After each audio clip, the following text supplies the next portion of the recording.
You ready to get started on the podcast, and then I'll go post that we are live at 9 a.m. in the morning. Yeah, let's do it.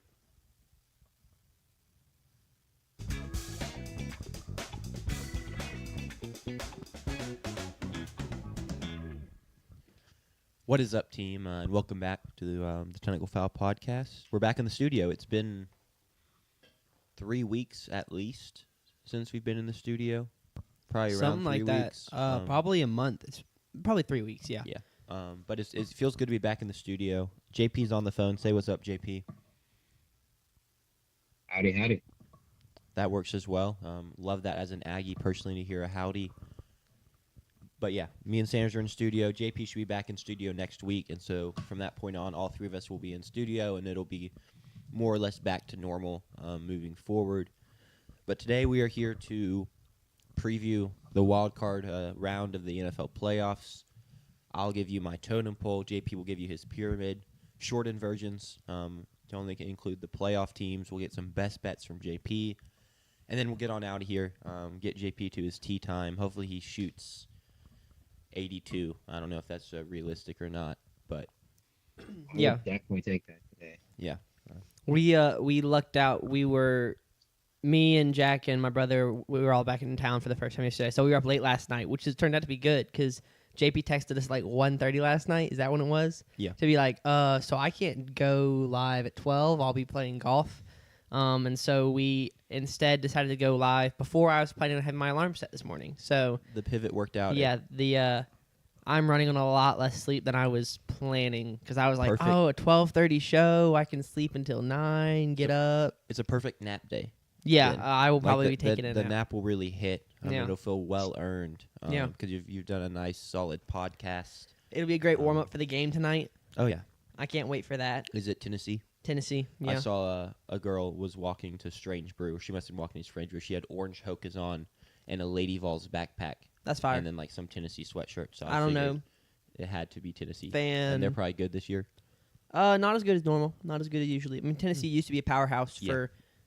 for forever. And then we didn't beat them. We beat them for the first time ever in like the late 2010s. Shoot. And I think I was at that game if I remember correctly, or I was at least at one of them where we beat them. So that was really cool. But I don't think Tennessee is as good. They're like fringe top 25 this season. But I'm nervous. Chandler Prater, I just found out, is out for tonight. She's one of our best players. So Hurts. yeah, That's tough. Scene. we'll see. The men picked up a big win last night though. So Shout if out we can Josh go Hubbard. 1-1 across 2 days, yeah, for real. Shout out Josh. Shout out all the guys who had great games last Shout night. out David JDF. Fleming, yeah, Yeah. JDF. Achora Chore has a back-to-back good games. I mean, that was your thoughts there, JP? You disagree? I thought he was mediocre. I I just think didn't feel like he did much watching personally. Like there wasn't a ton of horror, like bad, but I didn't yeah. see a lot of. Maybe when I impact say either. good game, I feel like he started out the season having bad games, and so mediocre is like he didn't show up for all the wrong reasons, which is sometimes a good thing. Like he He didn't. had some good moments. Yeah. There were too many opportunities for me where it felt like he had layups that were available to him on his little baseline run and got the ball underneath and couldn't do anything with it. Yeah. That's- And Probably fair. if you're gonna go up and get blocked attempting for the dunk, if you just do a normal jump, then pump fake, try to get the dude in the air and get to the foul line, Sure. stuff like that. Yeah. Just some wasted opportunities, but Yeah. But a that's big- also like comparing it to his last game, which was his best game of the season. Yeah. I think I was comparing this game to the first 10 games of the season, and I think this is better than a lot of those games. All in all, you're 2-0, Yeah, 2-0 in SEC play.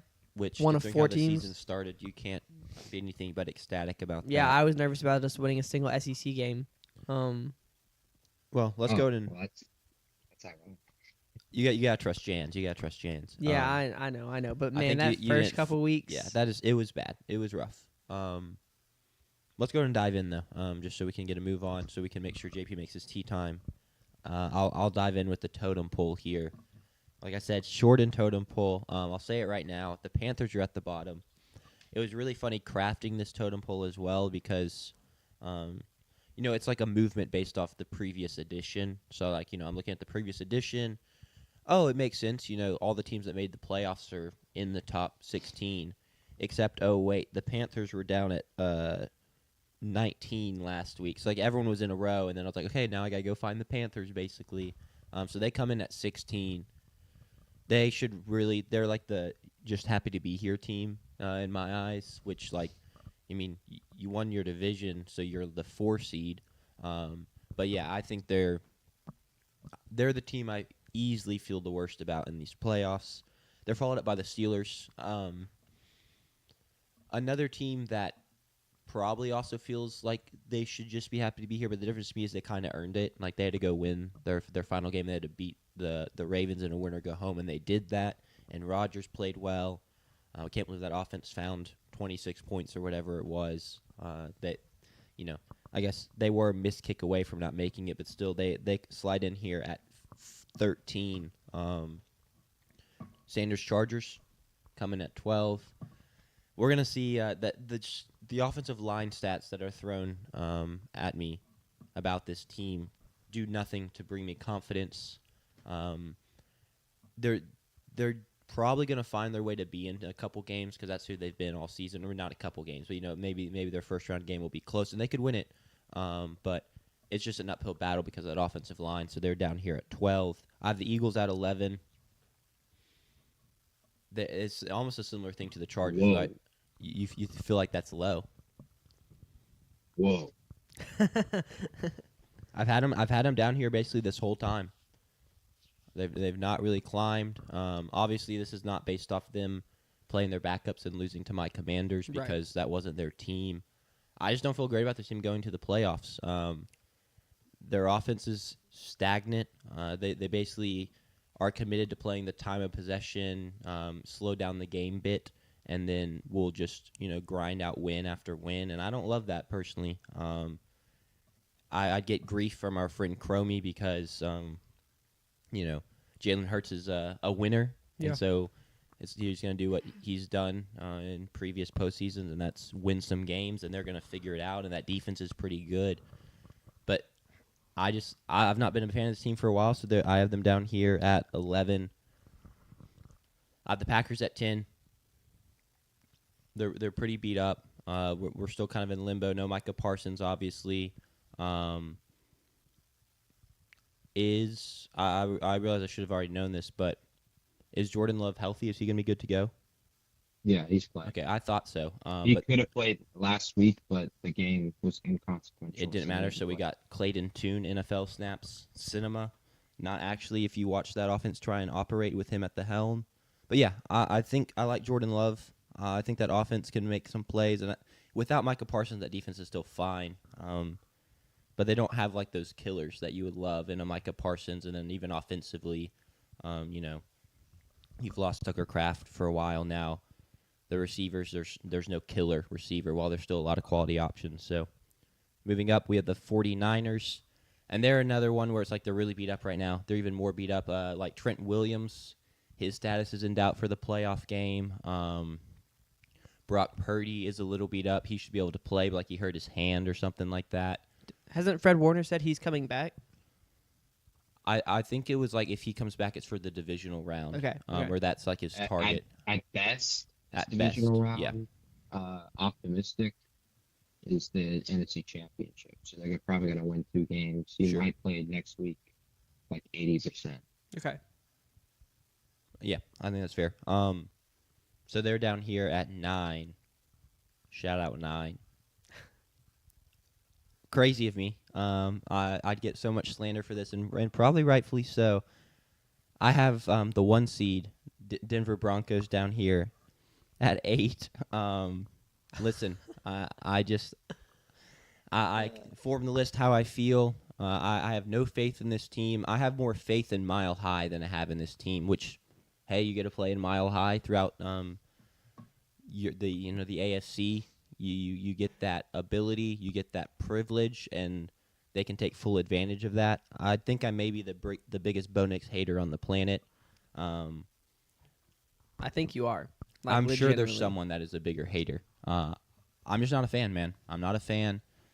Their defense is great. Their defense is not elite. They can get got on a week-to-week basis. It's mainly good performances from them. But I I don't think they're the same tier as the Texans, for example, and that would be why I have the Texans one spot ahead of them.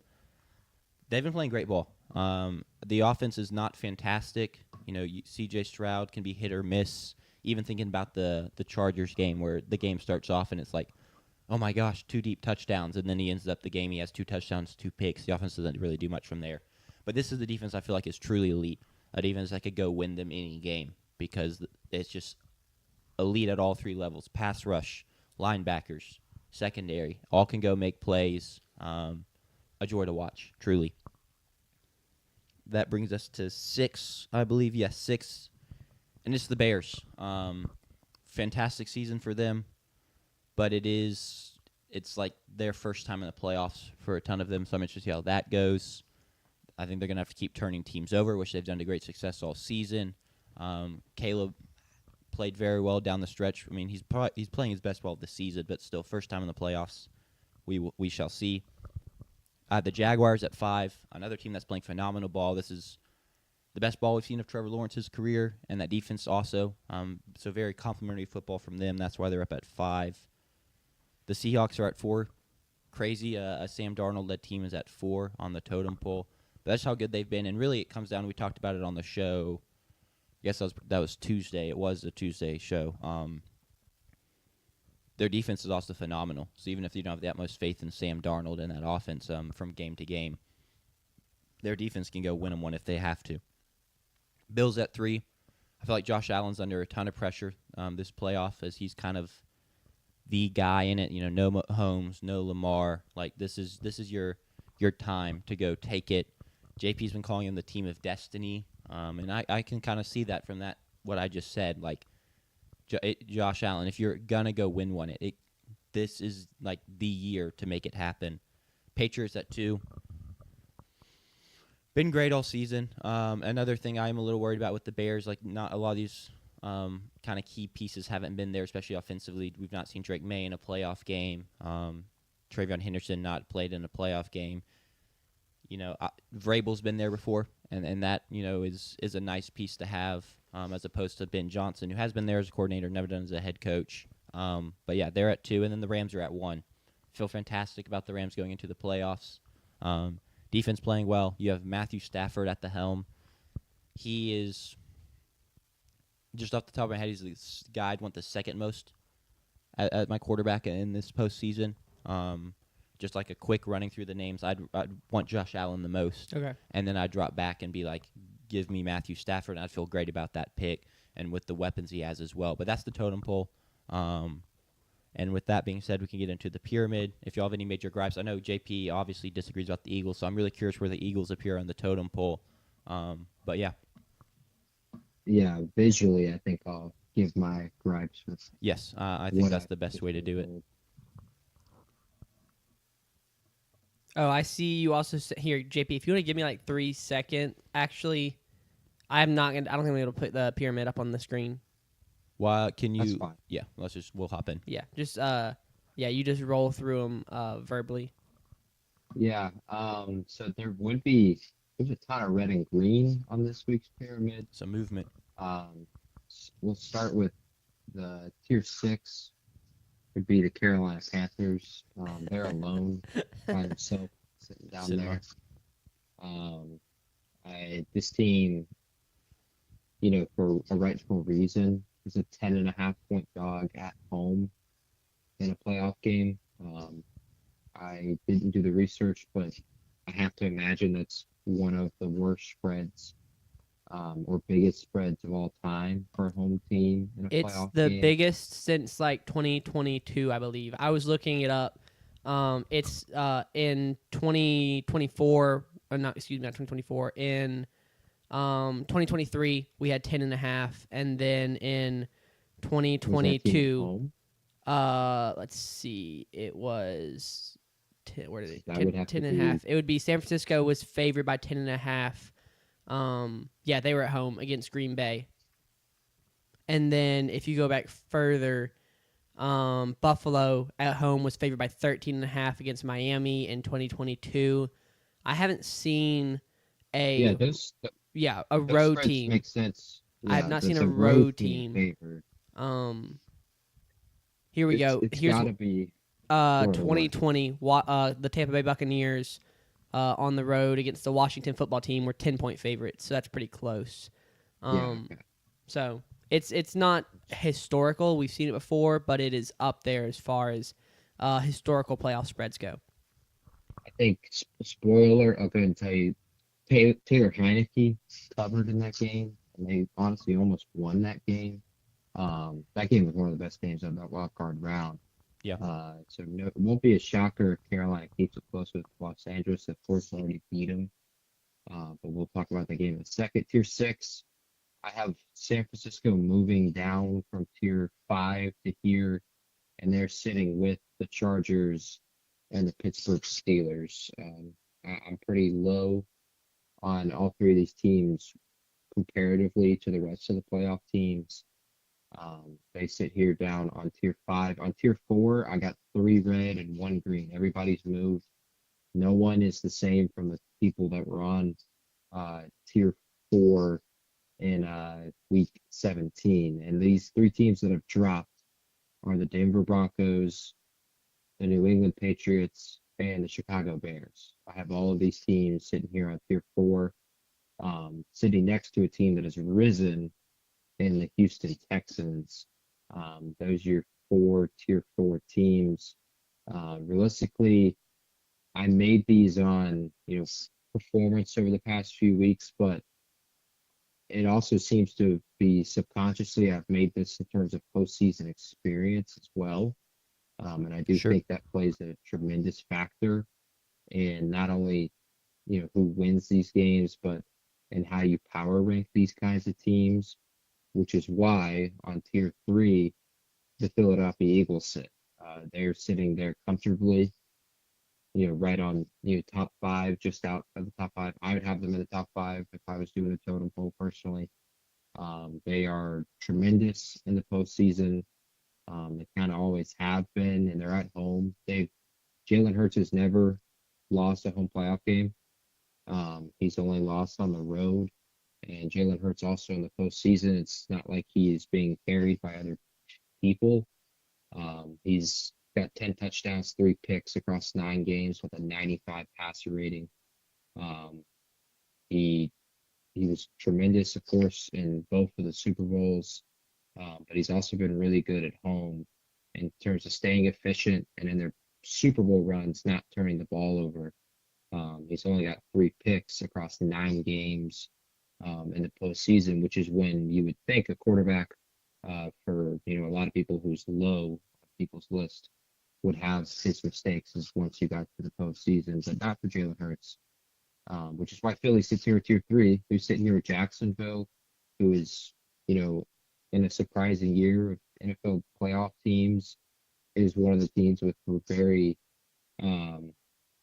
with playoff experience and also playoff wins, albeit under a different head coach. But Trevor has already won a playoff game before, and he was, of course, competitive in the divisional round with Kansas City. I cannot wait for that game against Buffalo. We'll talk about that in a little bit. But they're sitting here on Tier 3, as high as they've ever been this season, the way that they're playing offensively.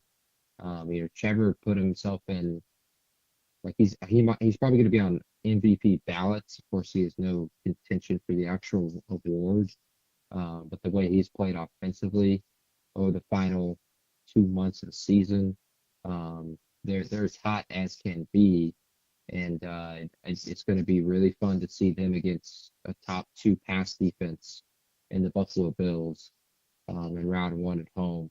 Also sitting here at Tier 3 is a team that hasn't moved, and they haven't moved in a while. Green Bay. The Green Bay Packers sit here on Tier 3. You got playoff experience with playoff wins, but at the same time, they're lucky to have that playoff experience of playoff wins. If we never expanded to 7 teams in both conferences, Matt LaFleur would still not have reached the postseason since Aaron Rodgers left. So you think of the Packers as a perennial playoff team. They've perennially been just in the playoffs. Now they've done some damage from the 7th seed before, but they've also been kind of blown out of the water and the other games the 7th seed. Sure. So, um, slight favorites in Chicago, according to a bunch of sports books. We'd have Chicago as just a slight favorite. That's essentially a pick 'em. But Green Bay sits here at tier three, because I know I'm pretty confident I know what I'm going to get out of Jordan Love. He played pretty well against that Philly defense last year. They just sadly fumbled the opening kickoff and gave Philly all the momentum to start the game. If they can avoid that against Chicago, I think they've got a great chance to win the grudge Yep. match in that series. In tier two, it's Buffalo and Seattle. Seattle drops down to tier two. If Buffalo, of course, stays where they're at, and that means Los Angeles and the Rams are the number one team on my pyramid, just like they are on the totem pole. I think about the way that they've been playing offensively. Stafford with an incredible day last week, 4 touchdowns. Maybe you think of a sour taste in your mouth with the way that they played at Atlanta in Monday Night Football 2 weeks ago. But they're playing the Falcons, and you guys know how I am. I always chalk that up to, it's more when you play the Falcons, it's more so what their kind of vibes are that day. Are they gonna show up for no reason, and perform on prime time and make everyone think that this is going to be a dangerous team, or are they going to lay an egg? I have nothing. I have no bad thoughts about Los Angeles from that game Sure, 2 weeks sure. ago. And I think about Sean McVay and Matthew Stafford and their postseason experience. Essentially, they get to play JMU, but they have to go to JMU this week.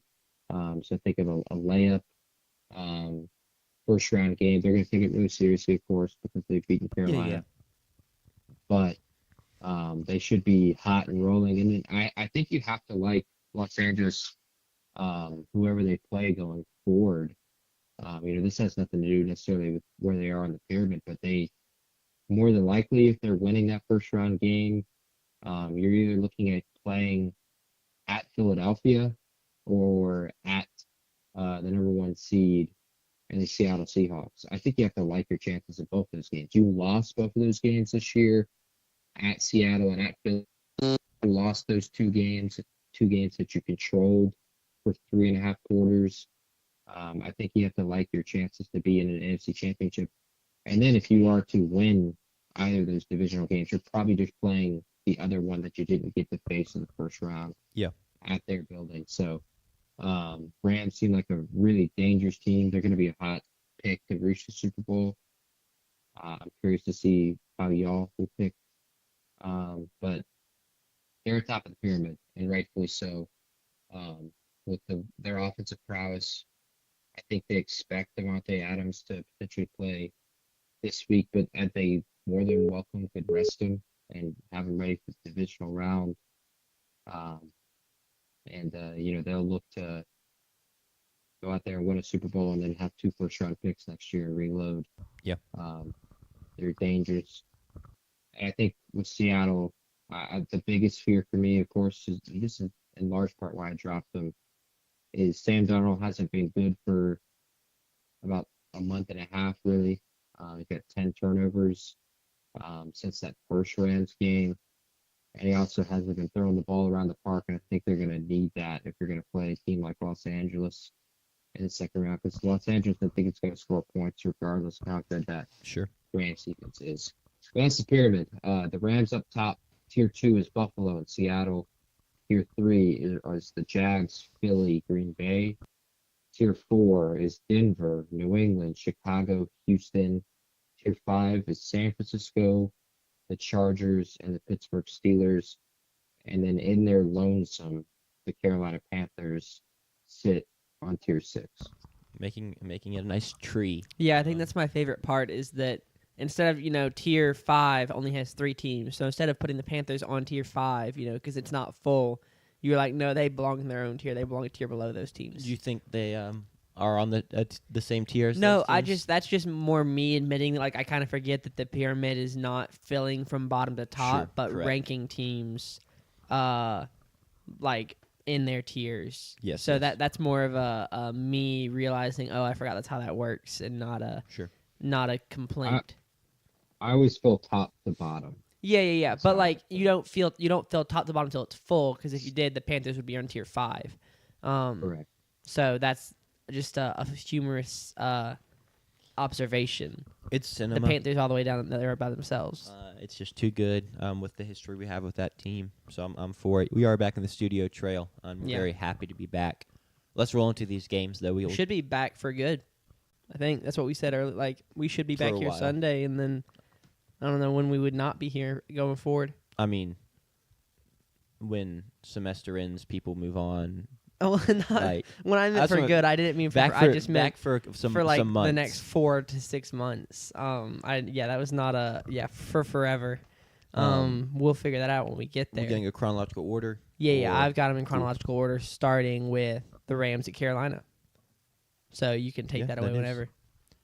So we just talked about the kind of both these teams. They despite being the 4 versus the 5, and the Rams have to go to the Panthers. The Rams top the pyramid, JP's pyramid, and the Panthers bring up the rear on JP's pyramid.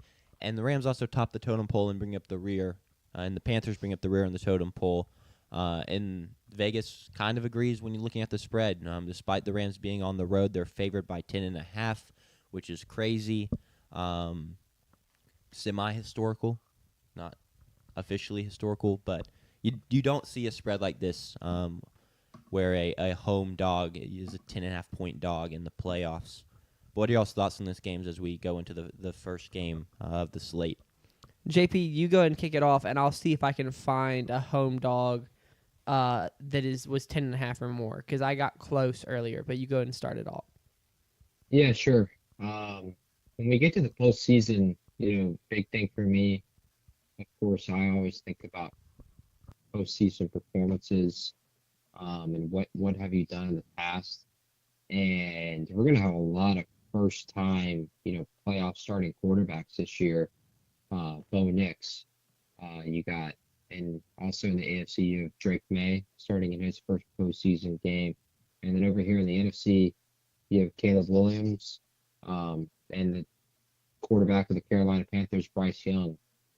Bryce this year has been pretty bad by NFL quarterback standards.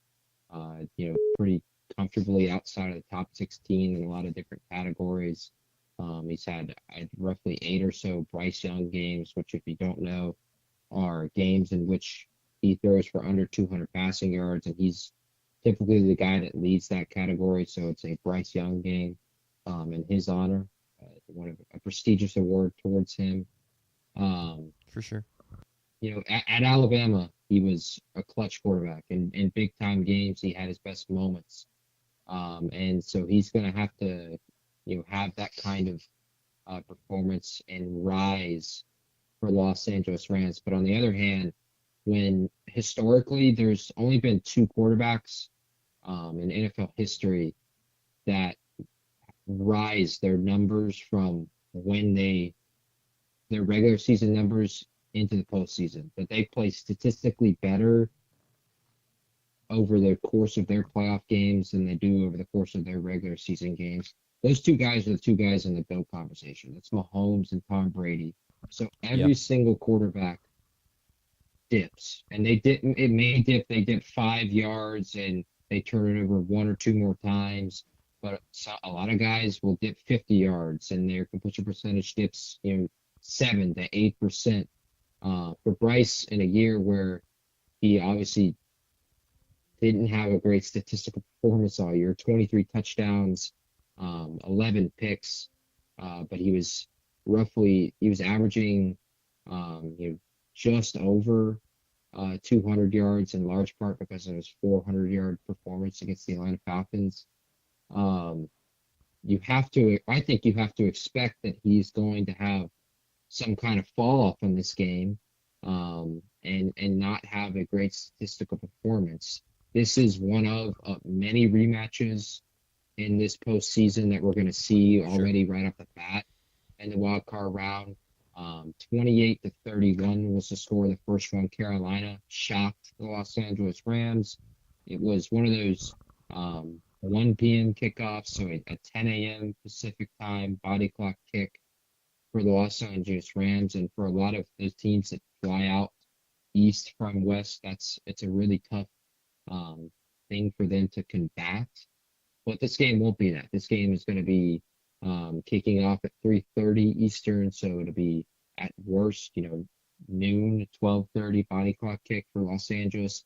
What plagued Los Angeles in the first one? It was the turnovers.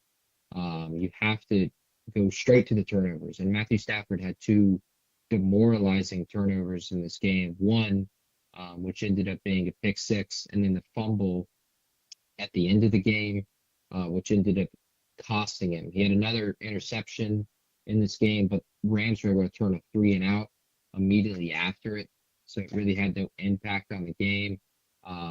In this game, also, it's pretty much pouring down rain, and Bryce Young didn't throw for a ton of yards, but he did have a really efficient day. He was 15 for 20 for 206 and 3 touchdowns.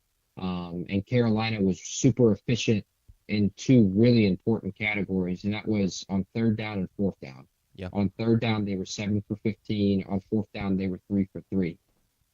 I say all of that to say that was a path in which the Rams had the ball, were driving, got into Carolina territory, and Matthew Stafford fumbled uncharacteristically, and the Panthers won.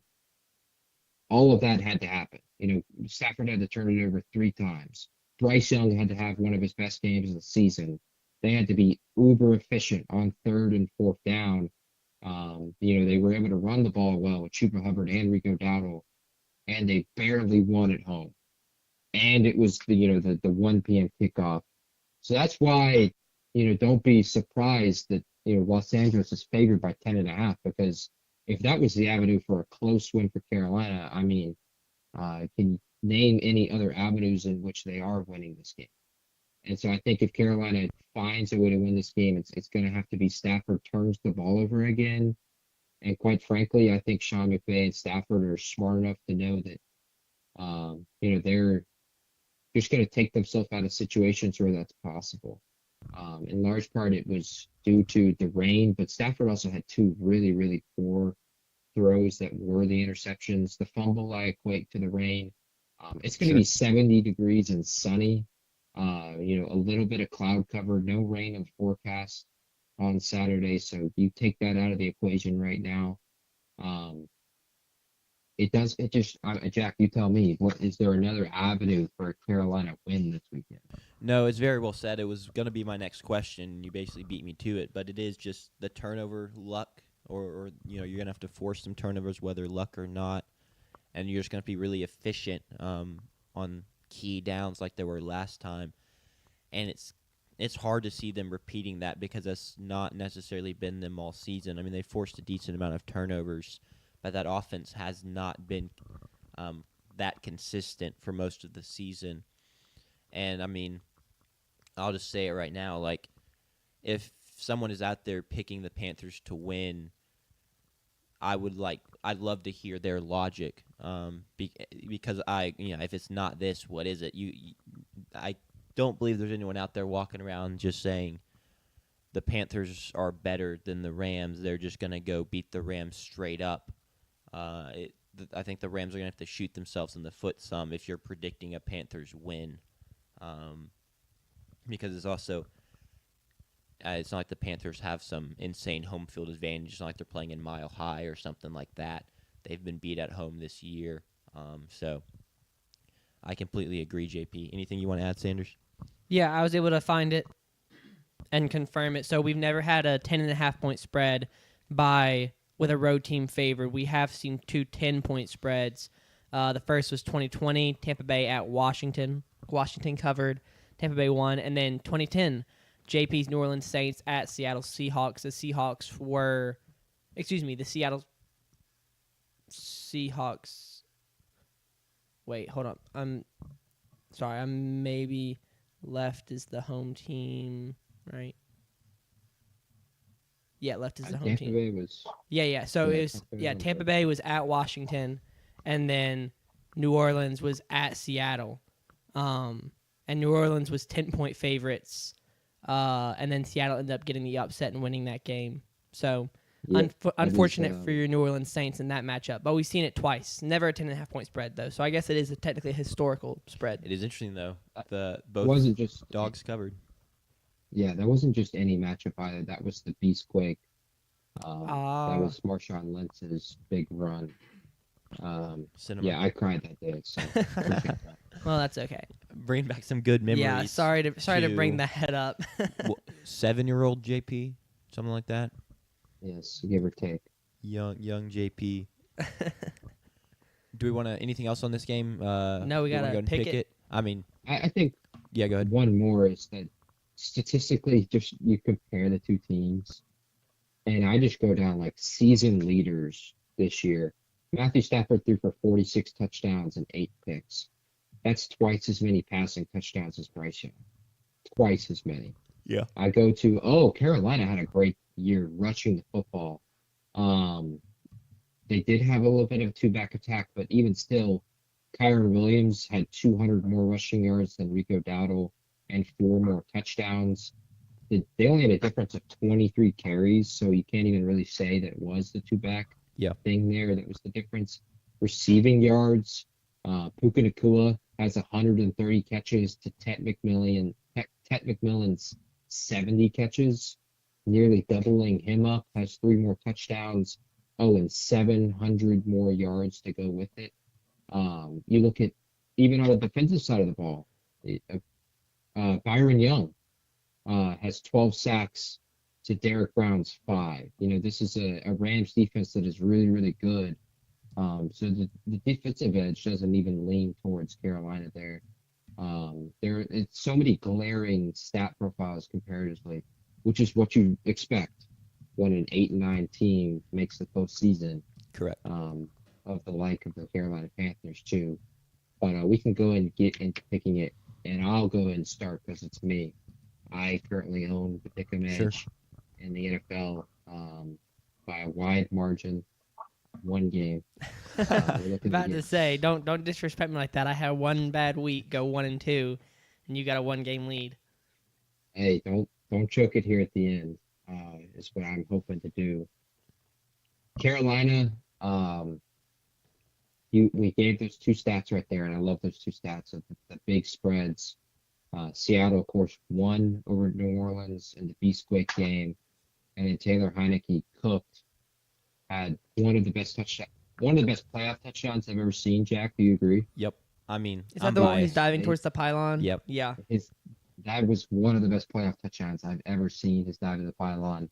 COVID game, they didn't even get to have a home crowd there, so maybe they would have won that game just like Seattle did if they did have that home crowd. Which, man, you imagine Taylor Heineke having a win over Tom Brady in the playoffs. That would be something All the most things wouldn't. Yeah. Carolina is a 10.5-point dog. We gave all the statistical edges that lean towards the Los Angeles Rams, but I'm going to go ahead and tell you I'm picking with my pyramid here. This is also one of the best bets this week. I really like Carolina plus 10.5. This is too many damn points. I don't care, how good the Rams are compared to Carolina. I think there are more avenues toward this being at least a close loss for Carolina than it is for being a blowout win for Los Angeles. Sure. We've been betting here at the pyramid, Carolina, probably for the 7 or of the last 8 weeks. And we've been doing pretty well on that because they're shocking a lot of people over the last 7 or 8 weeks. So I'm going to take Carolina plus 10.5. The pyramid would have it as Carolina plus 7.5. So give me Carolina to cover, but obviously the Los Angeles Rams to win. Yeah, as the second place in the pick'em, I'll go ahead and make my pick. I'm also going to go Carolina. We got the historical trend, 2 whole games of the home team covering. Yep. So I'm going to go with that and bet on the home field advantage being enough to keep it a close game. Because, in this situation, you can cover the spread and still lose by 2 possessions. So I'm going to go with Carolina to cover here. Yeah, I agree. 10.5 is a little steep. I'll take Carolina. I really don't see an avenue for them to win the game besides the one we discussed, because the Rams are better at just about everything than the Panthers. But 10.5 is a lot, and the playoffs just can get a little a little, what's the word I'm looking for? Chaotic. A little chaotic, a little tense, some closer Squirrely. scores, squirrely. I like squirrely. Squirrely. That's So yeah, we're all taking Carolina to cover, despite none of us feeling good about Carolina in this game. Yeah, I wonder if Yeah. that'll be enough of an apology for Carolina fans out there that we picked No. them to cover in the playoffs. No. Carolina would be a 4-point dog for the total. So Yeah. this would be one of Jack's better bets this week as well. Wow. You get almost a touchdown difference between you and Double Vegas. guarantee there. Yeah, it's the a double guarantee. Stamp it. Let's move on to the other Saturday game. And this one is a divisional matchup in the first round, the 2 versus the 7, Packers at Bears. Green Bay's favored by 1.5. We've seen this game twice this season. They've both been great games. They split it 1-1. Like I said, Green Bay's favored by 1.5 on the road. What are y'all's thoughts on this game? I can't wait. This is the first time the Packers have played the Bears in a long while in the postseason. It's the first time since 2011, which was the game Aaron Rodgers won late in the fourth quarter, 21-14 at Soldier Field, en route to his first and only Super Bowl championship to this point.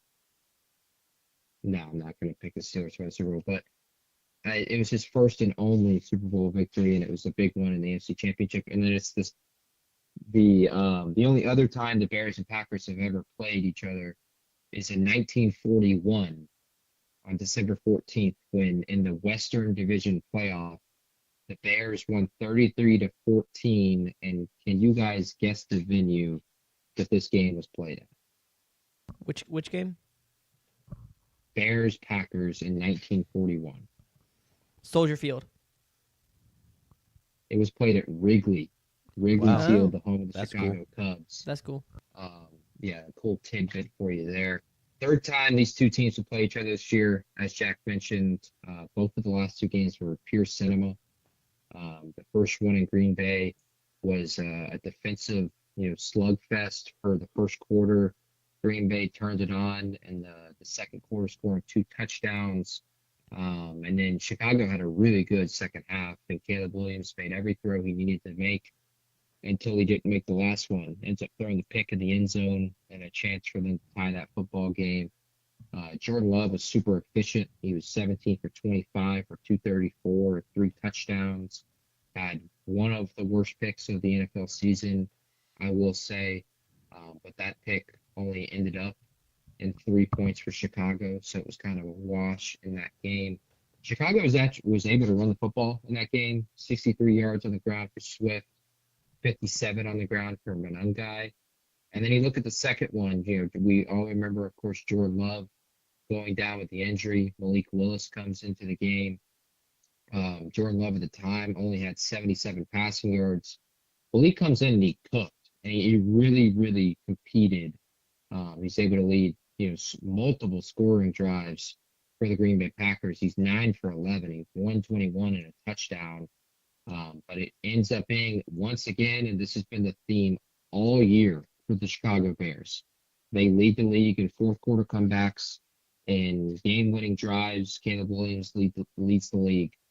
They stormed back in the second half. They scored 0 points in the first half. They scored 22 in the second half, including overtime. So just an unbelievable performance from Caleb and that offense. And you can't even say that, Jordan Love was out of the game. That ended up hindering the Green Bay Packers because Malik Willis played really well. Chicago had another great day on the running game. But they did have to get some luck. If you don't I don't think people remember this, but Chicago had to recover an onside kick to end up leading the drive to tie the game and force overtime altogether. And, of course, the touchdown to Jay Walker in the end zone where busted coverage, he's wide open. And he does the slide down the back line. DJ Moore, of course, with the deep touchdown in overtime. We see 2 games of cinema, so I can't not expect cinema in this game. I also think the Chicago playoff games, like especially the ones in Chicago, we haven't seen a Chicago playoff game since the double doink with Cody Parkey um, against the Philadelphia Eagles. A lot of Chicago fans, and I thought this was hilarious, on Twitter were posting like the military guy that's going through like uh hell or whatever with everything around him, whatever. Because Al Yeah, Michaels is yeah. calling this game as well as he Ooh. was calling that last game with the double doink. Because this will be on Prime Video. We've seen cinema both times, so I'll be shocked personally if we don't have cinema for a third time. And I'm all here for it because look, Jack and I both love Aaron Rodgers, and he dominated the Chicago Bears. But with this rivalry, having these kinds of games, and it feels like with two young quarterbacks and two young head coaches, we're going to continue to see it. I would love to see 20 chapters of this over the next 8, 9 seasons Sure. because the two so far that we've gotten, and even you go back to last year, the two last year were really, really good. I can't wait to see another matchup between these two teams. Yeah, I mean, and once again, the spread agrees with you on that front. It's only 1.5, a little measly 1.5. So Vegas expects a very close game down to the wire. It's should be a chess match. Talking about the two coaches, I think both are very highly respected. They're a couple of the better coaches in the game. I mean, Matt LaFleur's offensive game planning versus Ben Johnson's offensive game planning. They've seen each other multiple times. So like, what buttons are they going to push? What are we going to see? Kind of something I'm looking at. I feel better about the Bears' run game than I do the Packers' run game at this current juncture. That two-back tandem of Swift and Monunga has been very good down the stretch. It's not that I hate the Packers' run game. Josh Jacobs is a great back. I think they could get something going there. But it's like if I had to trust one team to be able to take over the game on the ground and not have to put too much in the hands of their quarterbacks, which I do think they're capable. But, you'd prefer not to. I'm assuming the weather is probably not going to be great in January in Chicago. We're expecting 32 degrees, and it's a 50-50 chance that it snows Nice. during the game. 32 degrees. I mean, honestly, in 32 degrees January, it could be a lot worse. Yeah. But yeah, it would be nice to be able to pound the rock, and I think the Bears maybe have the edge in that facet. So there's something I'm looking at there. Did y'all give your thoughts on Caleb Williams? What do you think if he hits 4K in playoffs? Does that matter? Is it irrelevant? Is there any sort of excitement from the fan base, or do they just it wasn't the regular season, it doesn't count? What did you say, JP? I think you gave an answer. For me, I don't think it counts. I don't think they'll count it. It seems like it would be a regular season thing. All the postseason stats will do combine with your regular season stats. Maybe they will, but I think the bigger part of Caleb Williams is as great as he's been this season in a lot of moments. What are we gonna get out of him in the postseason? Because once again, he's one of 4 quarterbacks that's going to start their first postseason game in this postseason. He's a Heisman Trophy winner. He has had unbelievable moments. I mean, you go watch his highlight tape from Oklahoma and USC, and then that is translated directly to the NFL very well. He has not had efficient days really ever, so I don't think you are going to expect anything different there. Sure. I think his stat line, efficiency-wise, will look almost identical, where it's like a 19 completions and 36 attempts. I think the biggest thing for Caleb is going to be do he and Chicago take advantage of their critical moments in this game? Because if there's one thing that Matt LaFleur and Green Bay and Jordan Love have done really well and will, I think, do really well in this game, is that they're going to be able to control the clock and control the key moments. And I look back last week in a game against Detroit that ended up being inconsequential because the Commanders beat the Eagles, but Chicago got their opportunity late in that game, just over 2 minutes, Yep. with Caleb Williams having the ball, and they went 3-and-out in a critical moment. They needed to drive the field and score right there and take it felt like they were going to try to kick the game-winning field goal, not Detroit, and they missed their moment. I, I don't think Chicago and Caleb can afford that. Yep. And he was obviously very frustrated with how that went. You could see that on the sideline. Do frustrations take over in a game like this? Like if they could have a scoreless first half like they did against Green Bay, are they going to be able to rally in the second half once again? You can have. It's awesome. You're having all these game-winning, drives and these fourth-quarter Sure. comebacks, but at some point that can't be what you rely on, because at some point the spreads and the margin is going to be too big. And they had to recover an onside kick to beat them in Chicago last time. So I think that's what you're looking for with Caleb, more so than the 4,000 yards. That is, Howard, is he going to specifically respond in a postseason game? Because I don't have any necessarily fears about Ben Johnson. In his postseason games with Detroit, they scored points at will. It felt like, in their losses, it was just they choked in the AFC Championship, and Jaden Daniels scored more than them. So I'm not going to be. I think Ben Johnson's going to have a great game plan and be ready for this game. Is Caleb going to be able to execute it and lead them on the scoring drives that he needs to? Yeah, I think that's very fair. For the audio listeners, I'm giving an honorary, a memorial, what's the word I'm looking for? Yeah, an in memoriam fins up, as Abby Brooks in the chat has just broken that Mike McDaniel has been fired by the Dolphins. Yep. Rest in peace. There were some fun eras, some high-flying offenses. Yeah, some good bits, some good moments. Some good moments, presser moments. Caught on camera. Yeah, but a lot of disappointment and a Yeah. lot of underachieving.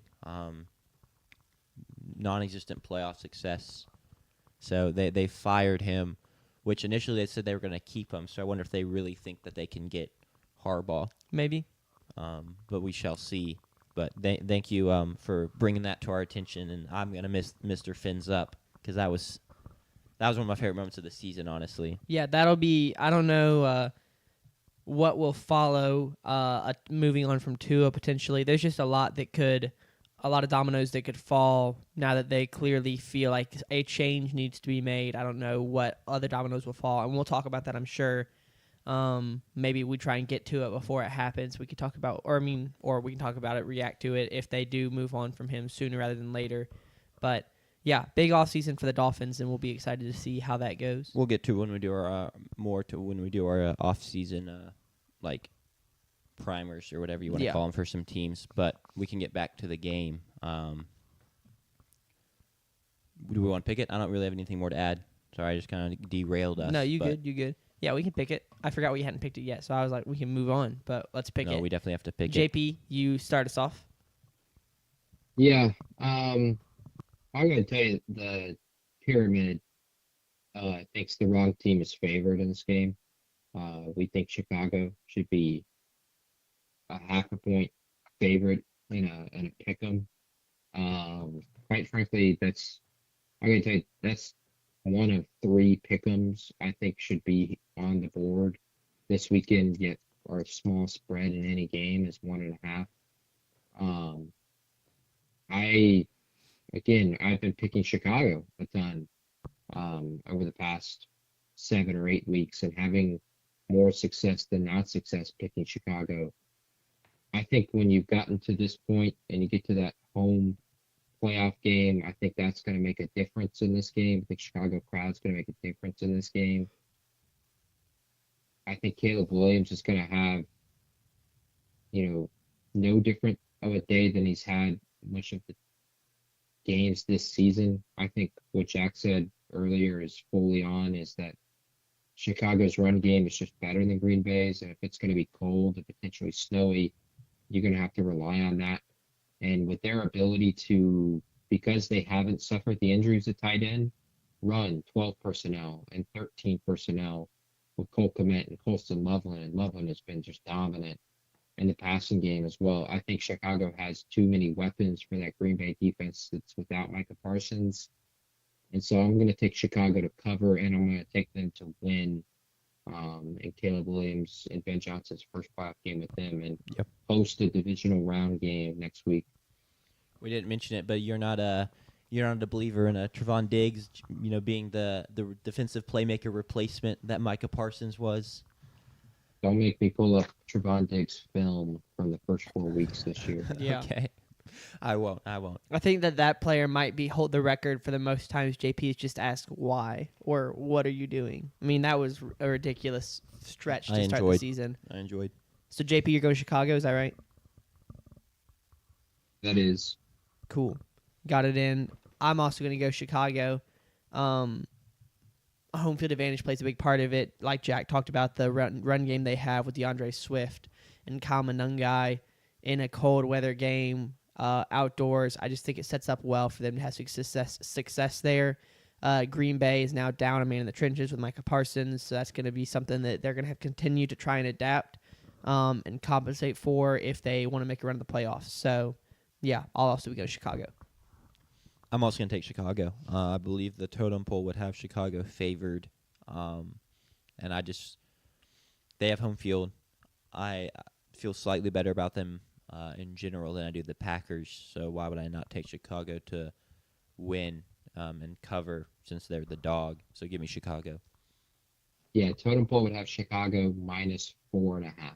Yeah. Pretty sizable difference there from Yep. Vegas. So now we are 6 for 6 on the same picks. Maybe game 3s where we see a little bit of variety. We'll see. The Bills go to Jacksonville. It's the 6 versus the 3. Buffalo's favored by 1.5 on the road. I think a lot of that is due to the belief in who Josh Allen is and what Josh Allen can do on the football field, because the Jaguars have been playing really good football of late. That really, to me, just right off rip, is what it's going to come down to, is that what can the combo of Josh Allen and James Cook give Buffalo, and like how much will they need? I guess that's the question I'll ask you all to start this off. Is what kind of day is Josh Allen and James Cook going to have to win this game? A good day? Are they going to have a great day? Like, are they just going to have to completely dominate?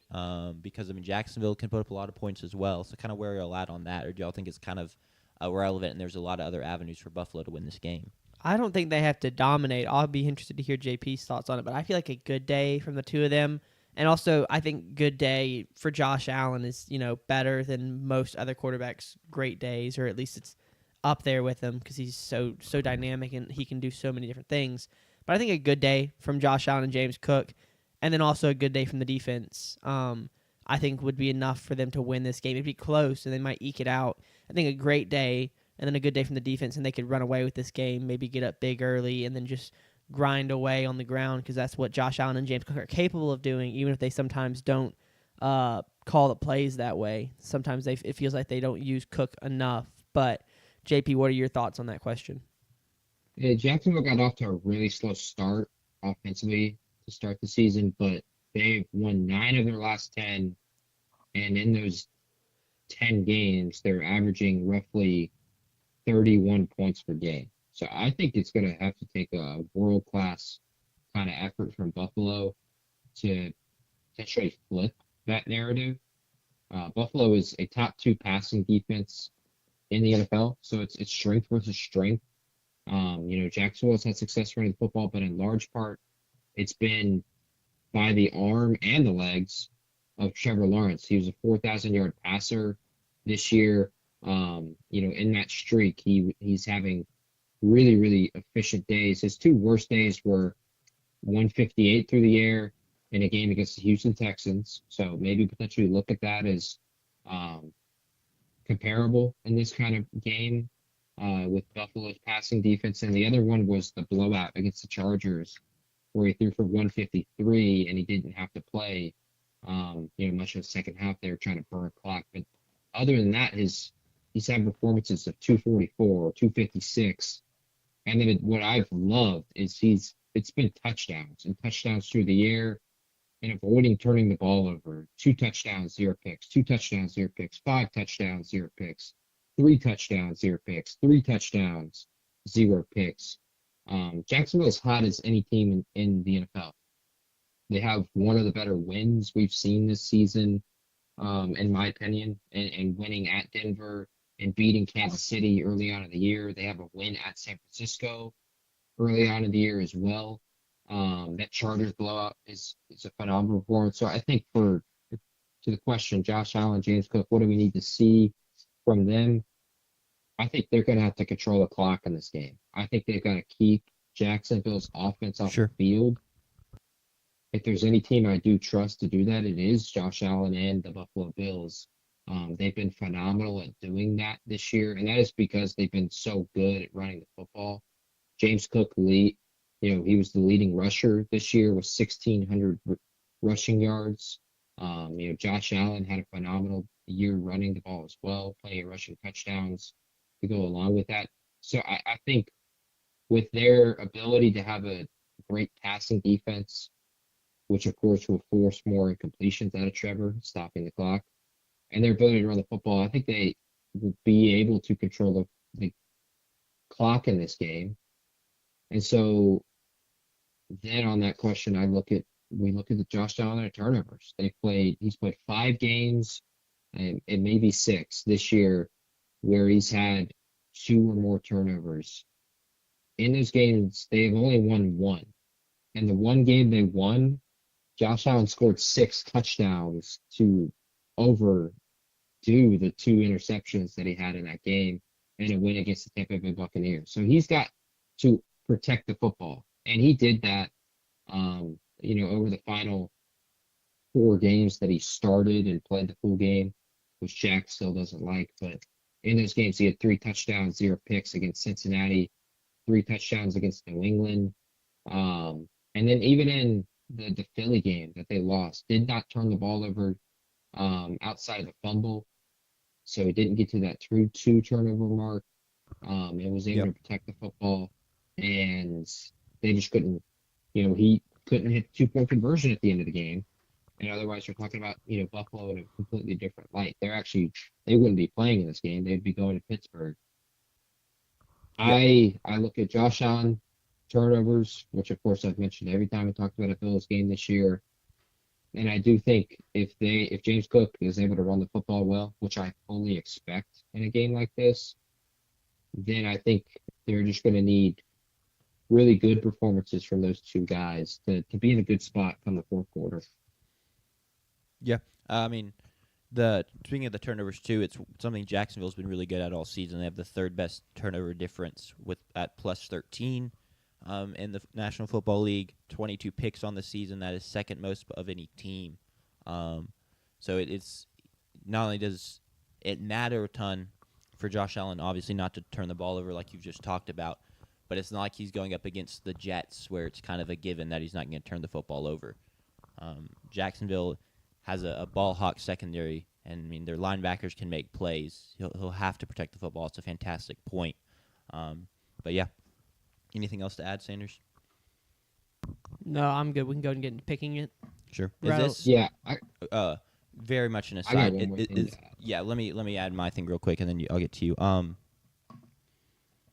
Is this like I'm trying to think who the Chargers play. Who the Chargers play? I'm blanking. Chargers play Patriots. Chargers play Patriots. That's a pretty good matchup too.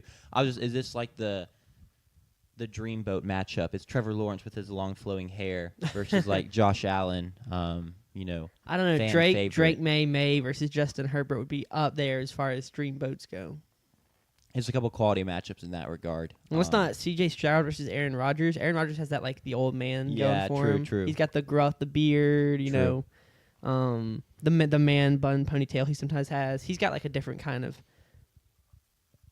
vibe. Very much a different kind of vibe. But yeah, it's not clear. It's not clear cut, I guess. So never mind. And then you've got well, I guess never mind. I was about to say the 49ers have Jimmy G on the roster. Does that count for anything? Okay. Because it is Jalen Hurts. But then it's like Brock Purdy doesn't necessarily. Boy next door, though. Boy next door. You know, Yeah. you got to think outside of normal, standards here, Jack. We got to think boy next door vibe. It works for him, you know. Okay. Yeah. Yeah, no, I think we can go ahead and pick this game. No, JP has one more thing to yeah, add. you go ahead. Go ahead, JP. I can lead me into picking. Jacksonville's got the #1 rushing defense. They give up 86 yards per game on the ground. And, I'm going to have to take care of. I personally think it's a stat that doesn't apply to this game somehow. I still think Buffalo is going to be able to run the football. I think they're going to have a good day running football. Jacksonville held the likes of Jonathan Taylor in check, but the other backs they played are Tony Pollard and R.J. Harvey and Breece Hall and I guess Michael Carter probably started in that Cardinals game. The Chargers without Omarion Hampton, Woody Marks twice, Ashton Jinty in that offensive line. Kansas City and their rushing offense. San Francisco, who's been really poor running the football this year. I think it's a part of the schedule that dictates the story there. I think Buffalo, my best bet is take them to have over 100 rushing yards as a team.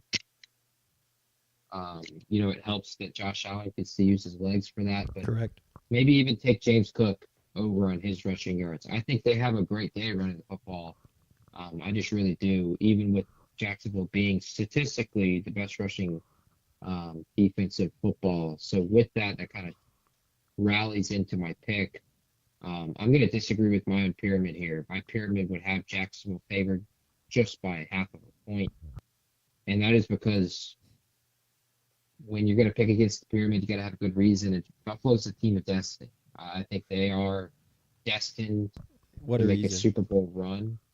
I think, this will be one of their hardest paths they're ever going to have because they win this game unless for somehow, Justin Herbert wins a playoff game. They're playing at Denver next week, and then they'll have to probably play at New England in the AFC Championship game.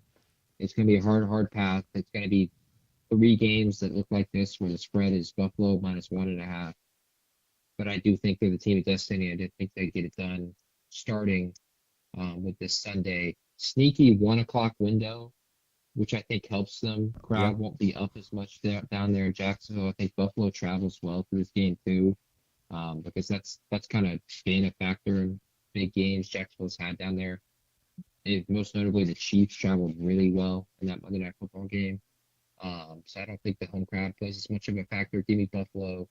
And what it's going to be a beautiful weather game. We haven't mentioned it yet, but it's going to be 60 degrees and sunny down there in Jacksonville on Sunday. But give me the Bills Sure. to win and cover. Do you agree with taking the Bills, Sanders, or are you going to pivot? Yeah, I'm also Okay. going to take the Bills. Are we going to have another threefer? No, I'm going to pivot. All right. It is the NFL. Some chaos happens, and you can say, well, Jaguars are really good. Buffalo's only 1.5 point favorite. Like, that's not really chaos. But I think a lot of people, rightfully so, are kind of taking the mindset of like, well, yeah, Jacksonville's played really well, but their schedule wasn't really that hard. We've not really seen. It's not necessarily a proven bunch in the playoffs, and they're going up against Josh Allen and the Bills. Like, of course, the Bills are going to win this game. But I'm going to take Jacksonville to kind of pull off a semi-shocker, get a big win. It's going up against my totem pole, and it is some ways going up against conventional logic, but they've just played really well. I've been wildly impressed by them. I was high on them going into the season, and high being sneaking into the playoffs, and so I can't even really say I was right because they blew that out of the water. Yeah. They've played really, really good football, and I'm going to trust that to continue at least for a week and have them advance to the divisional round. Yeah, and I meant to say this during our preview, but credit to the Jacksonville coaching staff because coming into the season, I vividly remember in that season preview being low on them because I said, well, the defense was not great last year, and they returned like 10 starters.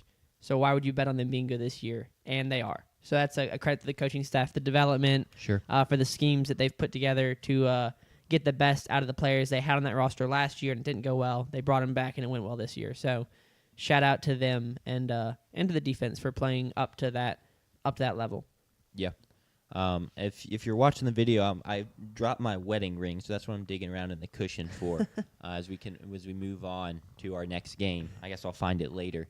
I have no idea where it went. You can take a second. No, I mean, I know it's in the chair. I can get it after. I can find it after I at least preview or intro this next game, which is the 49ers at the Eagles. This is also the 6 versus the 3. Yes, correct. The Eagles are favored by 4.5 at home. 49ers are mega banged up. Christian McCaffrey has been, as JP would say, sacrificing people left and right to stay healthy, and we maybe have had a couple more sacrifices, and Trent Williams not playing, for example. And the Eagles have kind of, it's weird to say they limped their way to, a 12-win season. Something like that, yeah. But that's kind of how it felt in a lot of ways. But even with that, they're 4.5-point favorites. What are y'all's thoughts on this game? I got 2 stats. One is going to do with injuries, and then the other has to do with Jalen Hurts. And I already mentioned that one earlier, and I'll go ahead and mention it one more time. Jalen Hurts has been a really, really good playoff quarterback, especially in the 2 Super Bowl runs. In the 2 Super Bowl runs, he was 8 touchdowns, 1 pick through the air. He also combined that with 4 rushing touchdowns. He was, just over 200 passing yards on average per game. He was having good rushing days as well in those 2 games. In the 2 one-and-done years for Philly, where they were on the road in both of those games, he turned the ball over in both of them and had 4 days. He had better passing days, actually, on average than he did in his 2 Super Bowl runs. So maybe look, if he's having a good passing day, get a little scary.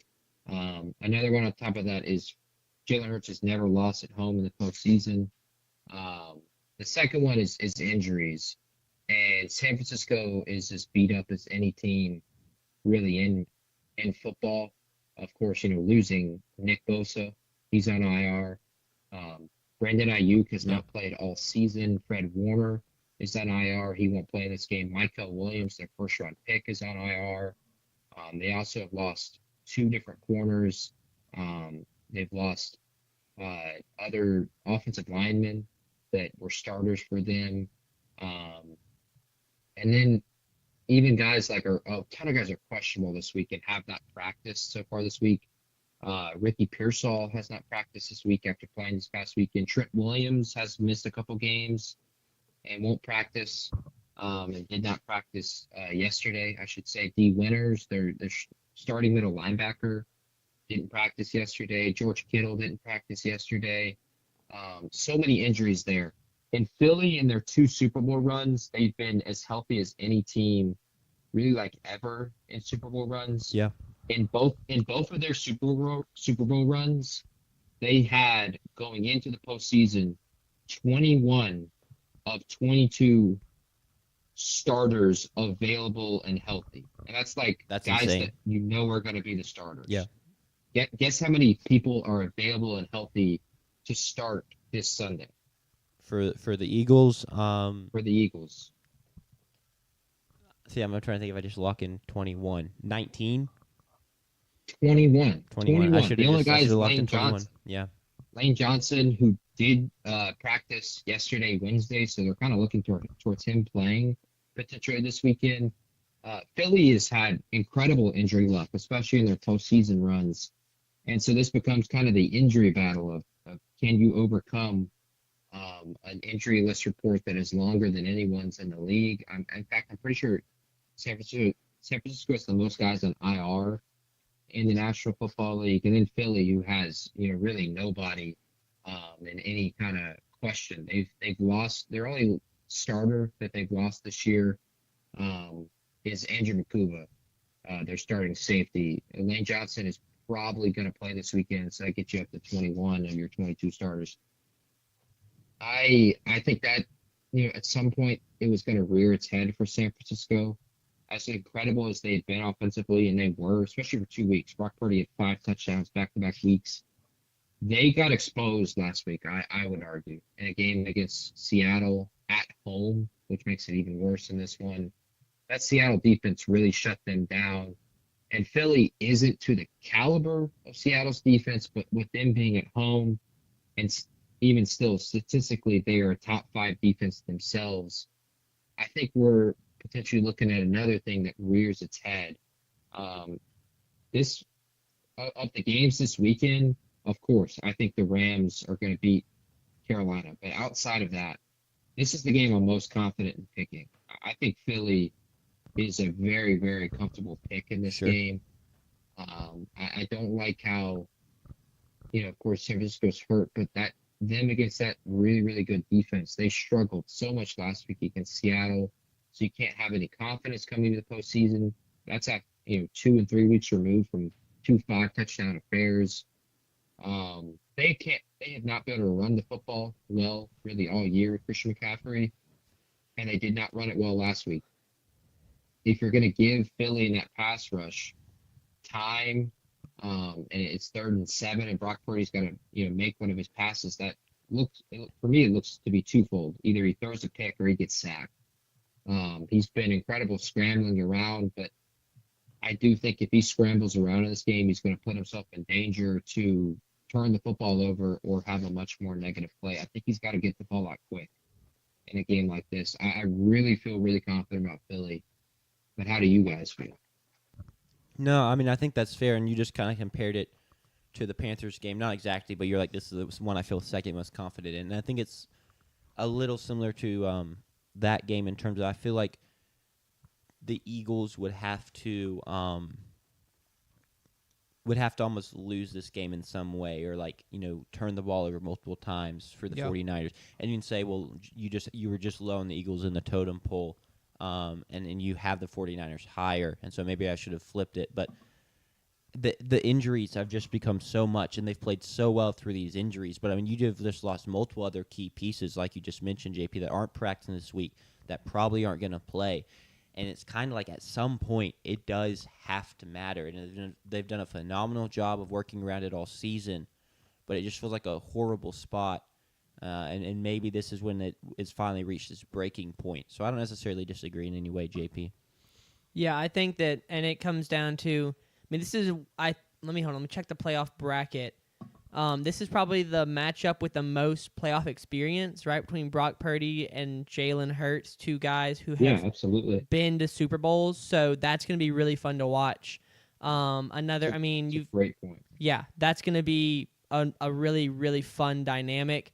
In a playoff where a lot of guys are getting either their first playoff start or their opportunity to win their first game, like Bo Nix, like Justin Herbert, Caleb Williams, Bryce Young, all these guys getting their first starts. Sam Darnold trying to get his first win, I believe, in the playoffs.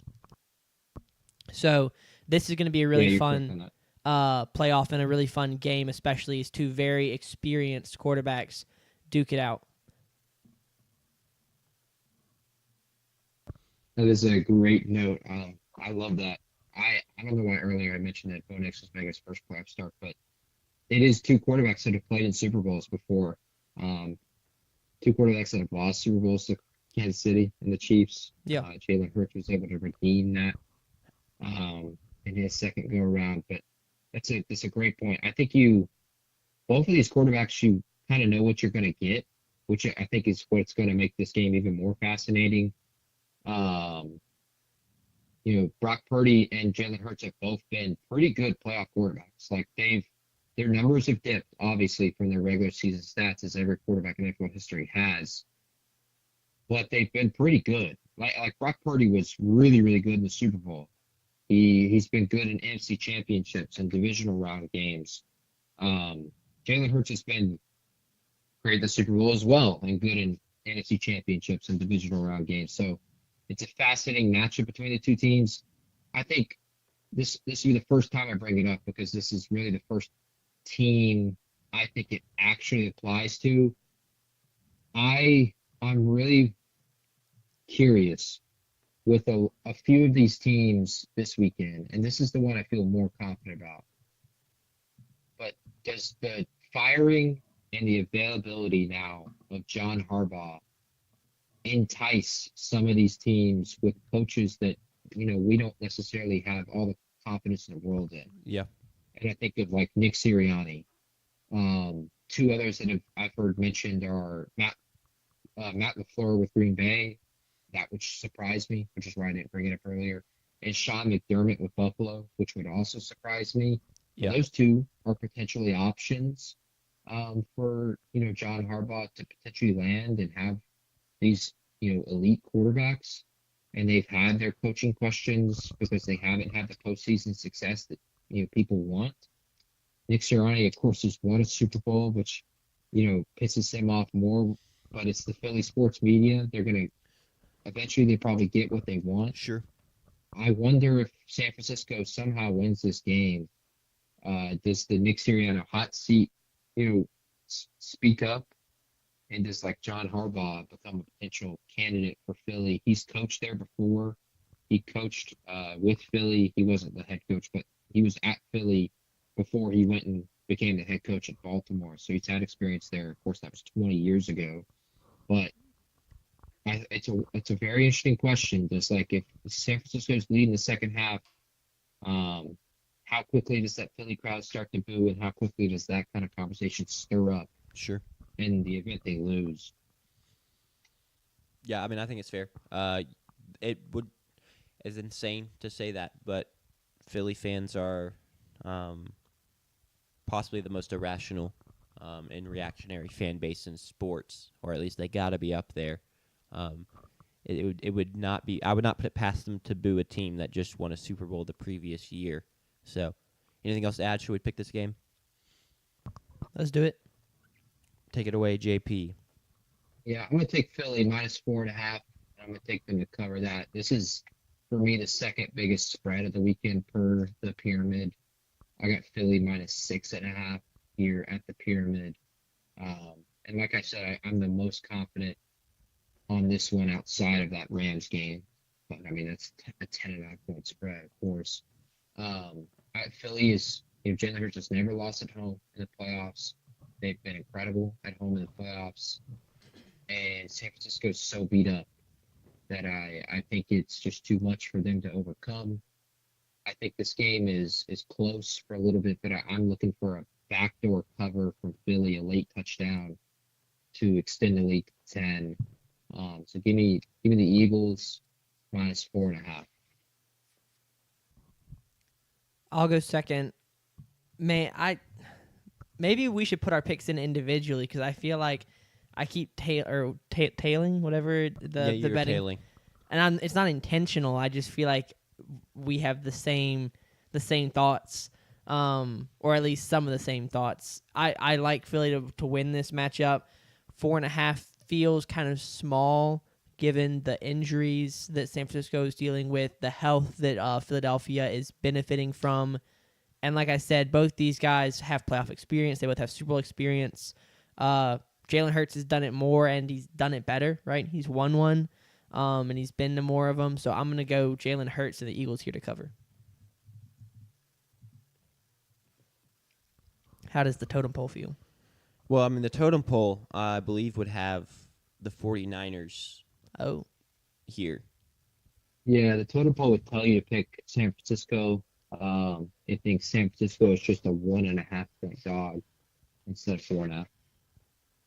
Makes sense. Man, I'm at a crossroads. I'm gonna take Philly. I'm gonna disagree with the totem pole due to the injuries. I don't love it though. And if I was gonna pick with the totem pole, I'd be like saying I think Philly would just win by 3. I wouldn't necessarily be picking the 49ers. yeah. So I'll make it a clean sweep, which is we're being a little boring here, but it is what it is. And we can move on. I don't know if I'd say we're being boring. We've taken underdog, favorite. Like we are consistently picking the same thing, but it's not like we're all picking. Like we haven't picked the underdog or the favorite 4 times. We've gotten some spice in there. We're just higher seed.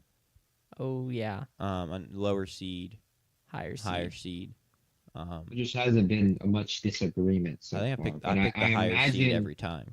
Yeah. we might have some disagreement here in a second. Okay, that's exciting. Well, we shall see. And that is if he's talking about this game we're up to on next, it's Sanders' team, the Chargers, going to New England, the 2 versus the 7. We'll see the health of Justin Herbert, where he's at, the health of some other key members on that team. They rested some guys last week. They basically just said, well, we're fine with the 7 seed, and the Patriots are in decent shape, I believe, injury-wise. And the Patriots are favored by 3.5 as the 2 seed. Feels a little low, just kind of looking simply at 2 versus 7.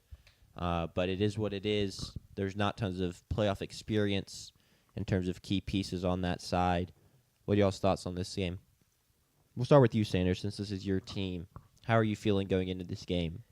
Nervous, right? I mean, I talked about how the Chargers kind of surprised me the way they played down the stretch of the season, winning, I believe, like 7 out of 8 games. Or You're pretty adamant they weren't going to make the playoffs. no, at one point. I genuinely was like, this offensive line is not good enough to make the playoffs. And then Justin Herbert goes superhero mode, and they do end up making the playoffs. They win a lot of games down the stretch. But I think I'm going to say this. It feels like kind of, I'm not going to say fraudulent because, they did win a lot of games, but the realistic fan in me, I think, is going to recognize that when you win up against a playoff team in the Jaguars, you lose 35-6. Then you beat the Raiders. You do beat the Eagles by 3. You beat the Chiefs, not a playoff team. You beat the Cowboys, not a playoff team. You lose to the Texans, and you lose to the Broncos to finish out the season. I'm not going to call it the Chargers a fraudulent team because I think to be fraudulent, you have to have very high, or your expectations have to be disproportionate to the reality. I think we know what the Chargers are. They're a team without an offensive line who's got a great quarterback and a defense that has ups and downs. I'm excited to see what they can do. I like what they did. I did not want to play the Broncos the third time. Unlike Jack, I don't think the Broncos are fraudulent. I like them a lot. I kind of picked them to win the AFC West. 50-50. Some people say I didn't. I say I did. Officially, you did not. Yeah. The TikTok videos disagree, but I like benching your starters, resting them for a week, because if you beat the Broncos, you have to turn around and play them for a third time in a row, once again in Mile High Stadium. I like this match. I mean, I don't think this is a great matchup, right? Because the Patriots are the 2 seed. The Patriots are a great team as well. I would have much rather played a team like the Steelers or probably not the Texans, but there were other teams that I wish that we could have played instead. But the reality is that we are where we are, so we gotta do what we can with it. I'm excited for the matchup, and I hope to see Justin Herbert play well. I think this is not quite like college. I feel like going into the State Bowl game, my wish was young guys play well, stay healthy. I feel like that's kind of my wish for this game as well. Is I don't want to see Justin Herbert get hit, 18 times, and go down, and then next year when the offensive line is healthy, he's banged up. Like I would rather go out and win the game if we can, but also I already have my eyes on next year because that's when so many big pieces on the offensive line will be back, and then we'll still be returning Ladd McConkey, Omarion Hampton, Justin Herbert. We'll still have Derwin James on defensive side of the ball. Maybe you go find more defensive help. I'm excited for next year, but I'm also excited for this game. Sure. I don't know. That's Yeah, I'll go ahead. I hate that narrative personally. I fully disagree with it. I think that at this point, year 3, Harbaugh, Justin Herbert, that quite frankly, I don't care what the excuse is. I do think with this matchup, you got a better matchup personally than I think Jacksonville, because we've already seen that blow out of the water by Jacksonville. Yep. You're playing a New England team that has a quarterback. Yes, he's an MVP, favorite potentially. Yes, they've played really, really well all year, but they played nobody pretty much all year. They had one of the lowest strength of schedules in NFL history for a playoff team. They also have Drake May starting in his first postseason game. Mike Vrabel, I know a lot of people think, oh, he's an elite head coach and he's a great playoff coach.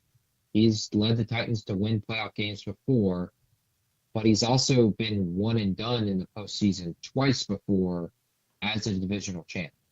He's lost to Baltimore and the Ravens in the first round and one and done.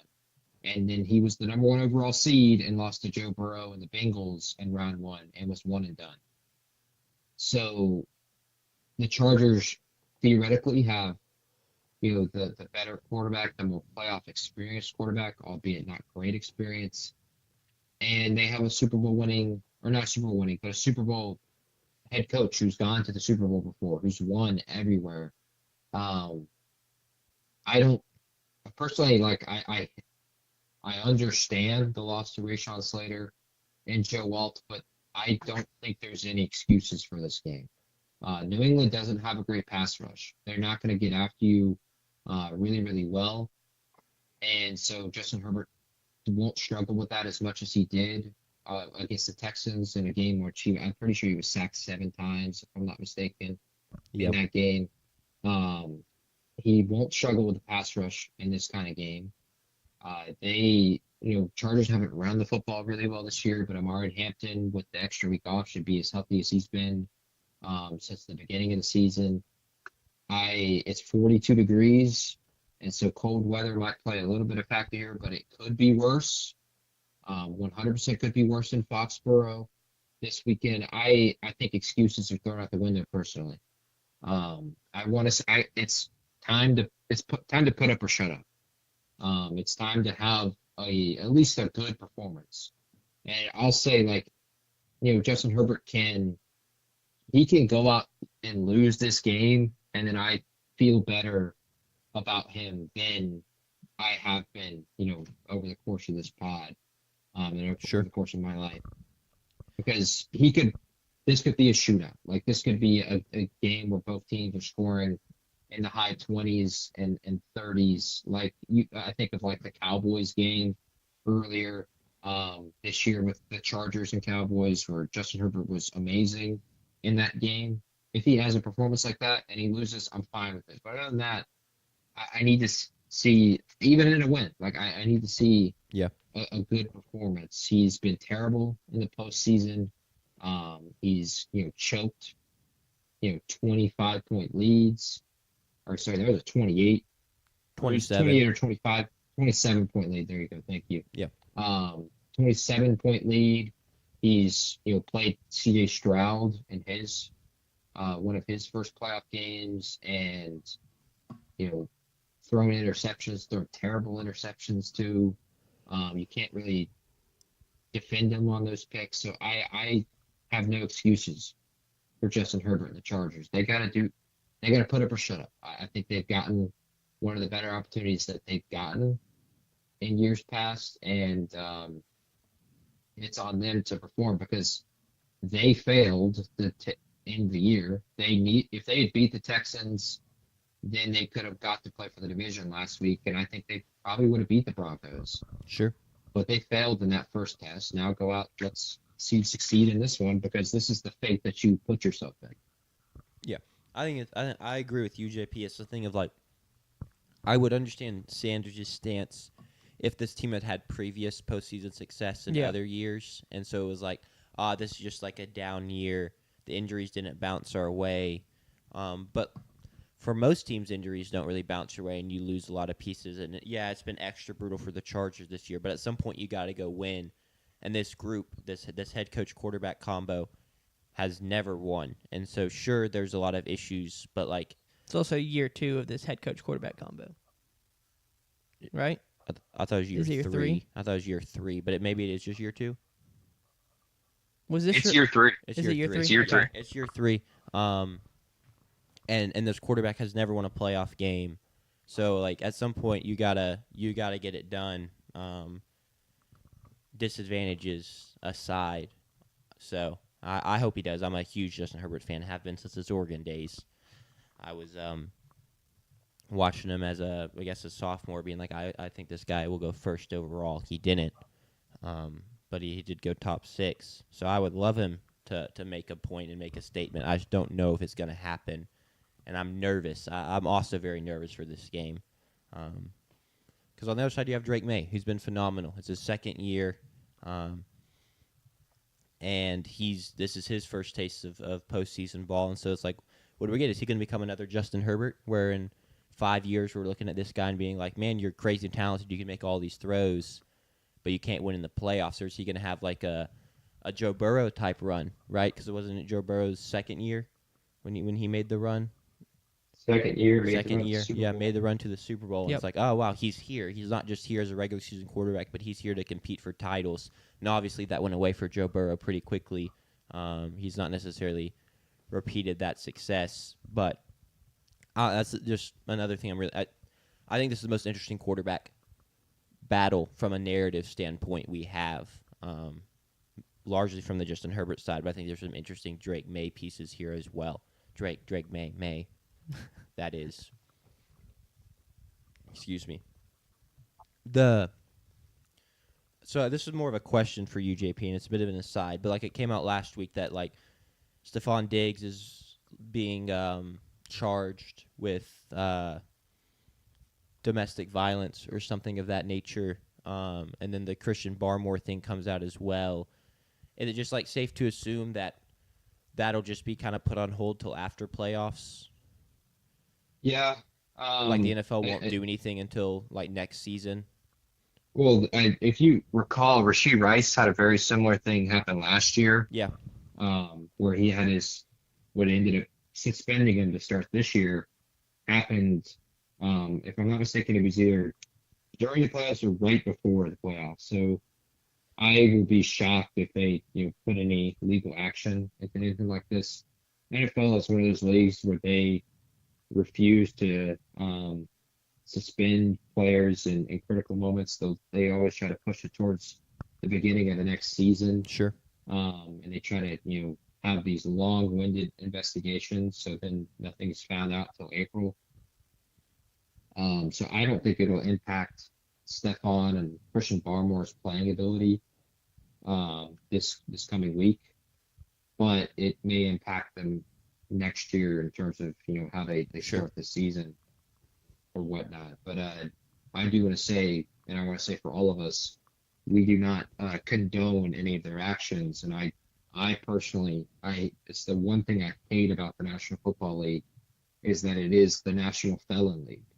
We let these players commit crimes and commit things that, for a regular person would put them in a lot of legal trouble, and then let them play on Sunday. Oh yeah, and get 4-year, $15 million a year contracts. I hate that part about the league. And this is just another tick on the wall. Sure. To use a prison analogy of writing all the days you've been in there. Another notch, another scratch. Yeah, another scratch on the wall. I hate it. Yeah. But I don't think it'll impact their playing ability. Cool. I was just this curious. weekend. I also agree. I don't condone any of their actions. We were wrong, Jay. It's year 2 for Harbaugh. He got hired in Which we should have January known, because 2024. think about when he won the championship at Michigan. It was the 2024 season. Yeah. So Yeah. I was right. I just wasn't confident enough. So has it really just been before Harbaugh, the coach was Staley, Yeah, Brandon Staley. and then before Staley it was it Lynn? Yes.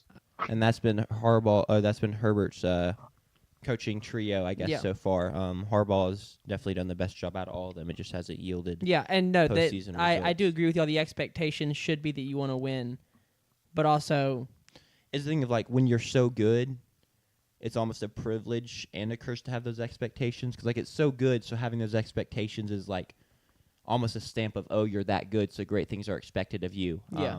But it's like with great expectations comes great responsibility. yeah, You're now responsible to actually go out there and win some meaningful games. yeah. So, well, let's get on to this last. We have to pick the game. I'm trolling. We missed a key part of that game segment. We have to pick it. Unless you have anything else to add, JP, then No. why don't you go ahead and get us kicked off when picking this game? Yeah, absolutely. So the pyramid, personally, also leans towards New England. We think New England should be a 4.5-point favorite instead of 3.5. I'm gonna stick to my guns. Can you imagine if I flipped myself right here and said Justin Herbert's gonna have a great playoff game? Might as well kick me off the show because I would have lost all integrity. I'm taking New England. I think New England wins by a touchdown. Um, I think we're gonna see. I think we're gonna see a pretty good day from Drake May. But I do expect some kind of drop off. Because no quarterback really in NFL history has continued, to have great numbers going to the postseason, and he's had a phenomenal year. But I expect some kind of drop off. I just think New England gets enough done. I think this game's pretty close, but give me New England by a touchdown. Give me Justin Herbert. I'm gonna take 2 interceptions Okay. as my Justin Herbert's prediction. And I'll give him 1 passing touchdown. I think they score 2 rushing touchdowns on the ground. I do think this is one of our higher scoring games of the weekend. I think the other one would be potentially Buffalo and Jacksonville, but I think New England wins and covers here. Sure. What do you got, Sanders? I mean, I'm going the Chargers. Yeah. That is a fandom pick there, but also you lose by a field goal, you cover. So the math that JP taught us at the beginning of the season, where you Sure. want to take the underdog at 3.5, favorite at 2.5, works out in the Chargers' favor here. I'm gonna take the Patriots. I agree, JP. I think it'll be a close game. But I'm just a big fan of this team. I mean, they're up there on the totem pole in the top 4. So I'm gonna take the Patriots here to cover and get the win and move on. I will pick Justin Herbert to go under 2 picks though. And now, like I tried to do a couple minutes ago, we can actually move on to our last game, and that is the 4 seed Pittsburgh Steelers, fresh off their win against the Ravens to clinch the division, host the Texans, that defensive juggernaut of a team. And the Texans are favored because largely of that defense, I would argue. They're favored by 3 on the road at Pittsburgh. And it's interesting because I think for Pittsburgh, you can look at this one of 2 ways, and it's like, wow, we have to play this really good Texans defense, and our offense is pretty limited. Like, this seems like a horrible matchup. Or it's, hey, our offense really isn't great anyway, so who cares if we play the really good defense? We get a draw, this team that has a bit of a weaker offense, and so hopefully our defense can do enough to keep it a defensive battle, and then we trust in Aaron Rodgers to make a couple plays from there. Interesting game. I wonder what the over-under is on this game, but I can't imagine it's too high. But what are y'all's thoughts on this game?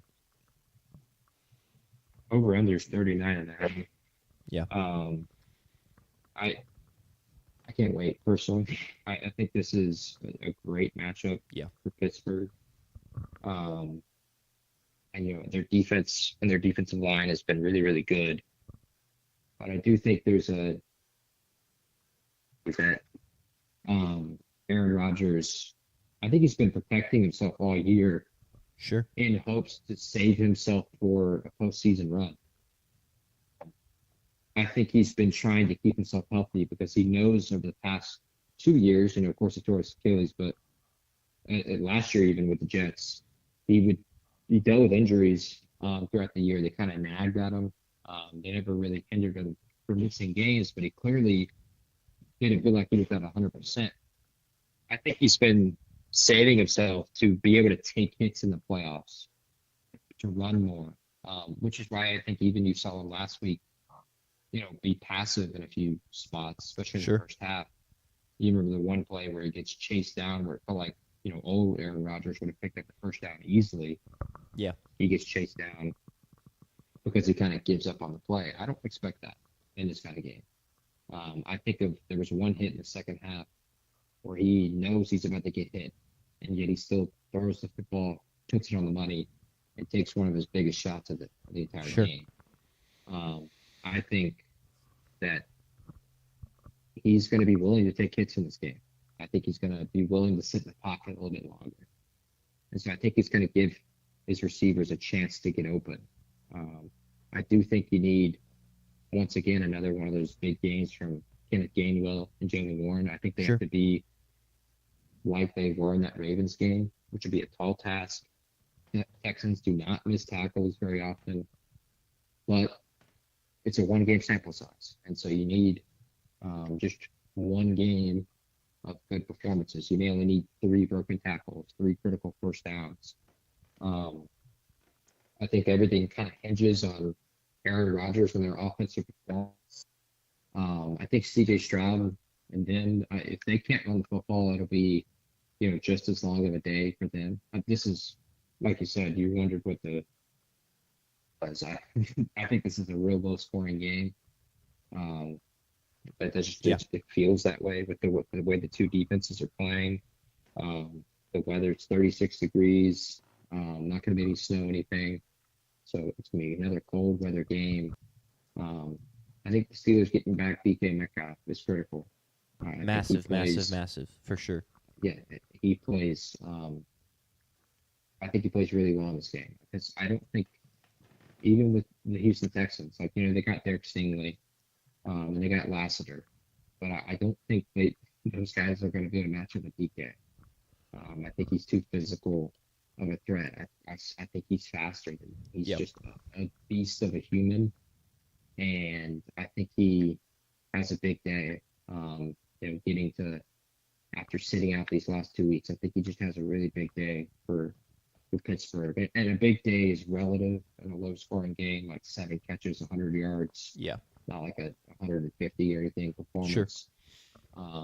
But I think it hinges on Pittsburgh and their offense. If they can't, move the football like at all, which I think there's a possibility Houston holds them, then this is kind of a long, hard task. They're going to need some turnover luck probably. Yeah. But I do think they're going to have some opportunity to move it. So I think they got a really good chance in this game. I think, in particular, in terms of how they're going to need to move the football, I think they got to find some sort of way to generate yards after the catch, yards after contact. You mentioned Gainwell and Warren, what they can do in the passing game in terms of breaking tackles, but then also just on the ground. And then, maybe DK can shrug off a tackler and turn a 20-yard catch into a 45-yard catch. Pittsburgh has a fair share of receivers that aren't great, but they're kind of like gadget guys. They can work in the slot. They can get a little shifty. What can they do after the catch? Because I don't think there's just going to be a lot of yak is created by scheme, but I don't think there's just going to be a flat-out like, oh, wow, this Pittsburgh offensive line is just creating massive holes for the running backs to run through. And, oh, wow, the Pittsburgh receivers are just like getting so wide open that no one's around them. I think they're going to have to make plays after the catch, do some dirty work in that facet, be really physically tough in that regard. And then, I think I don't really love this Pittsburgh defense, but it's not like they're going up against, an electric offense by any means. Yeah, that was C.J. Stroud's, liable to throw a couple picks or something like that, or miss a couple throws. Their offensive line isn't great in their own right. But what do you got, Sanders? My question was going to be, what is the number the Pittsburgh offense, the Pittsburgh defense has to hold the Texans to how many points? I think it's like 14. 14. I think if the Steelers give up more than 14 points, they lose. I think it's 17 to 20. 17? Yeah, Okay. 17 to 20. Because, obviously 14 would be phenomenal. But, I personally don't expect Pittsburgh to really be able to move the ball very, very well. But, if you hold them to 14 and C.J. Stroud throws a pick where you get the ball on the 20-yard line and you manage to punch that in for a touchdown, then you really don't have to find much more after that. Or maybe, you take a kick back to the 50-yard line on a kickoff, and suddenly you don't really have to go that far. And 20 might be a better number because in 3 of their last 4 games, the Texans have given up 20, 21, and 30 points. So,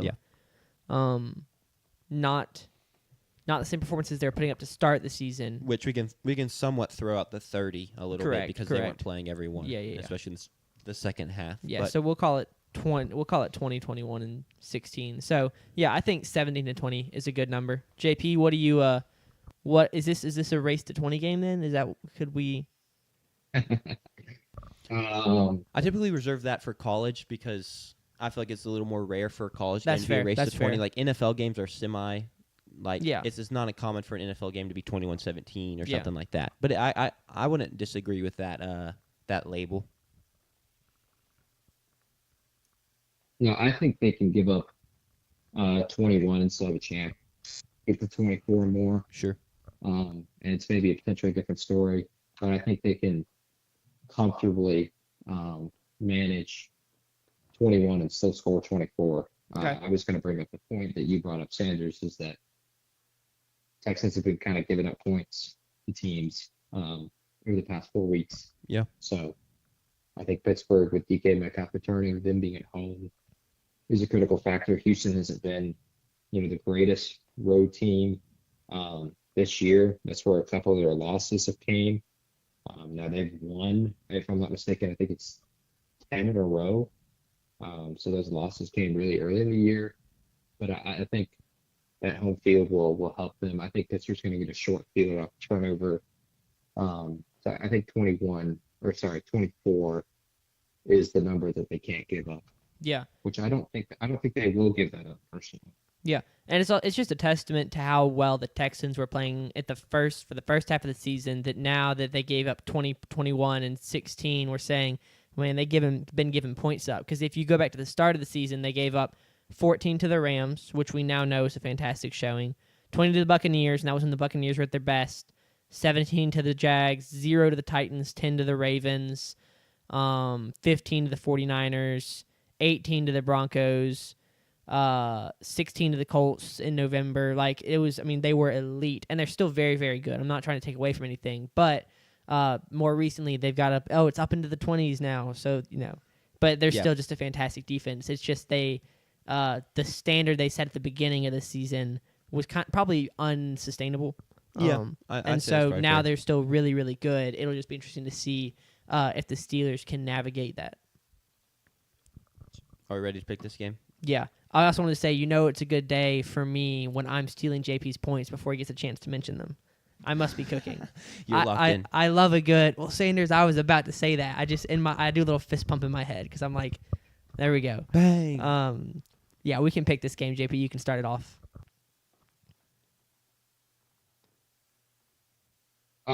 I think I'm going to disagree with both of y'all here, and I'm predicting what y'all are going to predict. But I like Pittsburgh. I think Pittsburgh wins. I think Pittsburgh, of course, covers the 3 points. Again, this is one of those spreads that I think is the wrong team is favored. I think Pittsburgh should be favored in a pick 'em, essentially. So I like Pittsburgh in a game like this. I trust Aaron Rodgers a little bit more. And I know Stroud has his playoff wins in the past. But I like Pittsburgh in a game like this. I think Aaron Rodgers gets it done, wins his playoff game, his first one in a long time. He hasn't won a playoff game since the divisional round against the Los Angeles Rams, the COVID year against Jared Goff. So it's been 6 years. I think he gets one done on Monday night. Yeah. Wolf's is he correct in his assumption that you're going to disagree with him here, Sanders? I wonder if it's kind of a self-fulfilling. I don't know if it is, but now that he said that, I'm like, yeah. I'm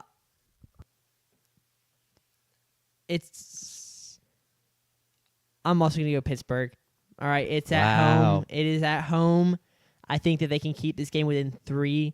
I think that it'll be a lower scoring game. I think that the race to 20 will hold true. I don't think this is going to be a game that gets up into the 30s. And in those low scoring games, I like taking teams to cover, right? To keep it close, to go down to the wire, have game-winning field goals as opposed to a game-winning touchdown or winning by 10 or 14. I think that low-scoring games play into that well. So I will also go Pittsburgh to cover the 3. But I'm really predicting a push here. I'm predicting a 3-point game is what I'm looking for. So I could really see a 3-point win. I think it'd make a lot of sense. Sorry, I'm just pulling up something to make my argument real quick for my pick. What? Actually, I take that back. I'm gonna go Houston if I may change that, if that is acceptable. Sure. Because I'm thinking now I can pick either team and the push would hit, right? In we would all this game would be moot and we wouldn't get anything and we'd move on. But I think that if a team wins the game by more than 3, it will be Houston. Yeah. So I'm going to go Houston. So Okay. I would like to change my pick. I'm still predicting the push. I'm still predicting a 3-point win, but I'm going to play my odds and say that if a team wins this by more than 3, it'll be Houston. It would be our first push of the season in anything. No, Am I right? we had a push earlier in the NFL. I believe, if I'm not mistaken, see because I one. remember trying to figure out how to navigate it. Maybe we didn't actually have a push. Maybe we had a potential push. I think we had a potential. Okay, that's what it was. All right, so yes, this would be our first push as far as I can see. Houston's won 9 straight against all sorts of teams, bad teams, great teams, and I don't really think the Steelers are anything fantastic, and so I'm just going to pick the hot team here to cover. Give me Houston to cover the -3. Rely on that defense, get a couple big plays through the air. Connection maybe some Nico Stroud, CJ Stroud to Nico Collins fireworks. I'll take that.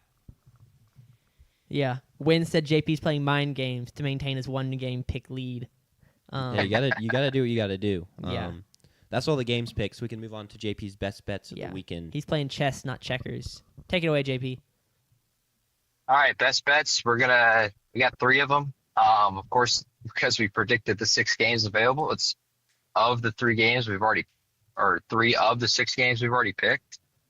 I really like 3 specific games this weekend, and I kind of already made it pretty clear in those 3 predictions more than I did in the others. I like Carolina plus 10.5. I think that's too many points. We got Carolina plus 7.5 at the Pyramid. I reserved the right to move Carolina down even more tiers and to have blank tiers between them and the other teams, and that would have, put the favor towards the Rams. But I do think there's too many avenues where Carolina keeps it close because it's a damn playoff game. NFL playoff games, you don't see a lot of blowouts. When you do see them, it's when the home team is, the huge favorite in a game like this. So I like Carolina covering the 10.5. So give me Carolina plus 10.5. The other 2, I've got the one we just previewed, Pittsburgh plus 3. I really like them plus 3. I think Pittsburgh should be favored by half of a point. I think they've got the more experience.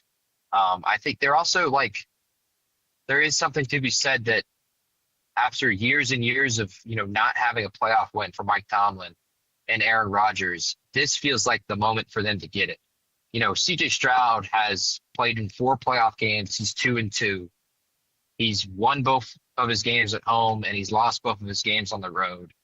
I'll take CJ Stroud to lose another one on the road in his 5th playoff game. So give me Pittsburgh plus 3. We think they should be favored. And the other one is the one I am most confident in terms of if I had to pick a money line pick this weekend, I would put all my money on Philly. I love Philly, and so I'll take Philly minus 4.5 because of that. I think Philly should be minus 6.5 point favorites. I love Philadelphia in a game like this. The injuries too much for San Francisco, the lack of injuries for Philly, and they just took a week off of resting. I just think this is a game that they win. Jalen Hurts has never lost at home in the playoffs. Give me Philly minus 4.5 as my 3rd best bet for this weekend. I like it. Let's have a week as we're nearing the end of the best bet season for the NFL in college. Let's have a week. Did we want to talk about Damon Williams for a second, or you just want to wrap it up? I was just gonna wrap it up. I don't know what JP is like in terms of time. So yeah, we can end I'm it. chilling. I got roughly 20 more minutes if y'all want. Okay, we can talk about it then. Let's do it. Give me just a sec to put it in a lower third. I just wanted to talk about, it a little bit because it's I'm definitely good too. Current. He's my guy too. Yeah, true. I assumed. All right, we can talk about it. Yeah, so it came out 2 nights ago. Yep. That Damon Williams was trying to enter the transfer portal after already. It came out 2 days prior to that or a couple days prior to that he had re-signed with Washington. He'd agreed to a new deal, and now he's trying to leave because basically a team came along and offered him more money, and the assumption is it was LSU. Yep. Everyone basically believes that. There's no technical proof, but LSU doesn't have a quarterback yet in this class. Who else would it really be? But the interesting thing is that due to some language in the contract, Washington is under no obligation contractually to enter him into the transfer portal, to enter in his paperwork, as well as they are contractually allowed to demand a buyout from whatever team he goes to of a number of their discretion, which is a little interesting because I'm like, can they just be like, $1 billion? 15 million, cough it up. But now it's kind of weird because he's stuck, but also like we've seen a lot of stuff in this day and age of college football where contracts don't really matter. Yeah. But it seems like Washington is really going to try and enforce it. So now it comes down to who wins. Or are we like finally getting to this new era where as contracts are becoming more concrete and probably the language in contracts is getting better, that you could actually hold someone contractually to playing there? Or is Damon Williams and LSU or wherever he's trying to go going to get out of this scot-free, is going to playing there? Or the loophole you've mentioned is Damon Williams just going to drop out of school and go walk on at LSU. And then sign a mega deal at Canes where he shows up once a month to deal out chicken and gets paid $6 million. Like, and then it's also the thing of like, well, does Washington even really want this guy anymore? Because he clearly doesn't want to be here. Or, is that going to ruin locker room morale or whatever? Personally, I think he's good enough as kind of like, we got to keep him and try and figure that side out later. But what are y'all's thoughts on this situation? What do y'all think is going to happen? I'll address the should they keep him first, because I think the answer is 100% yes. We've already got guys, I think, across college football who are playing places they don't want to.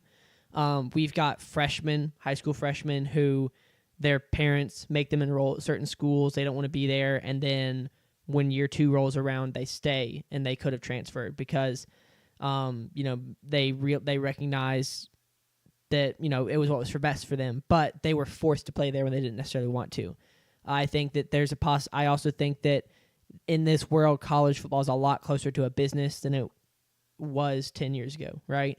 It's a lot closer to a business than whatever the other end of the spectrum is, nonprofit, student athletics stuff.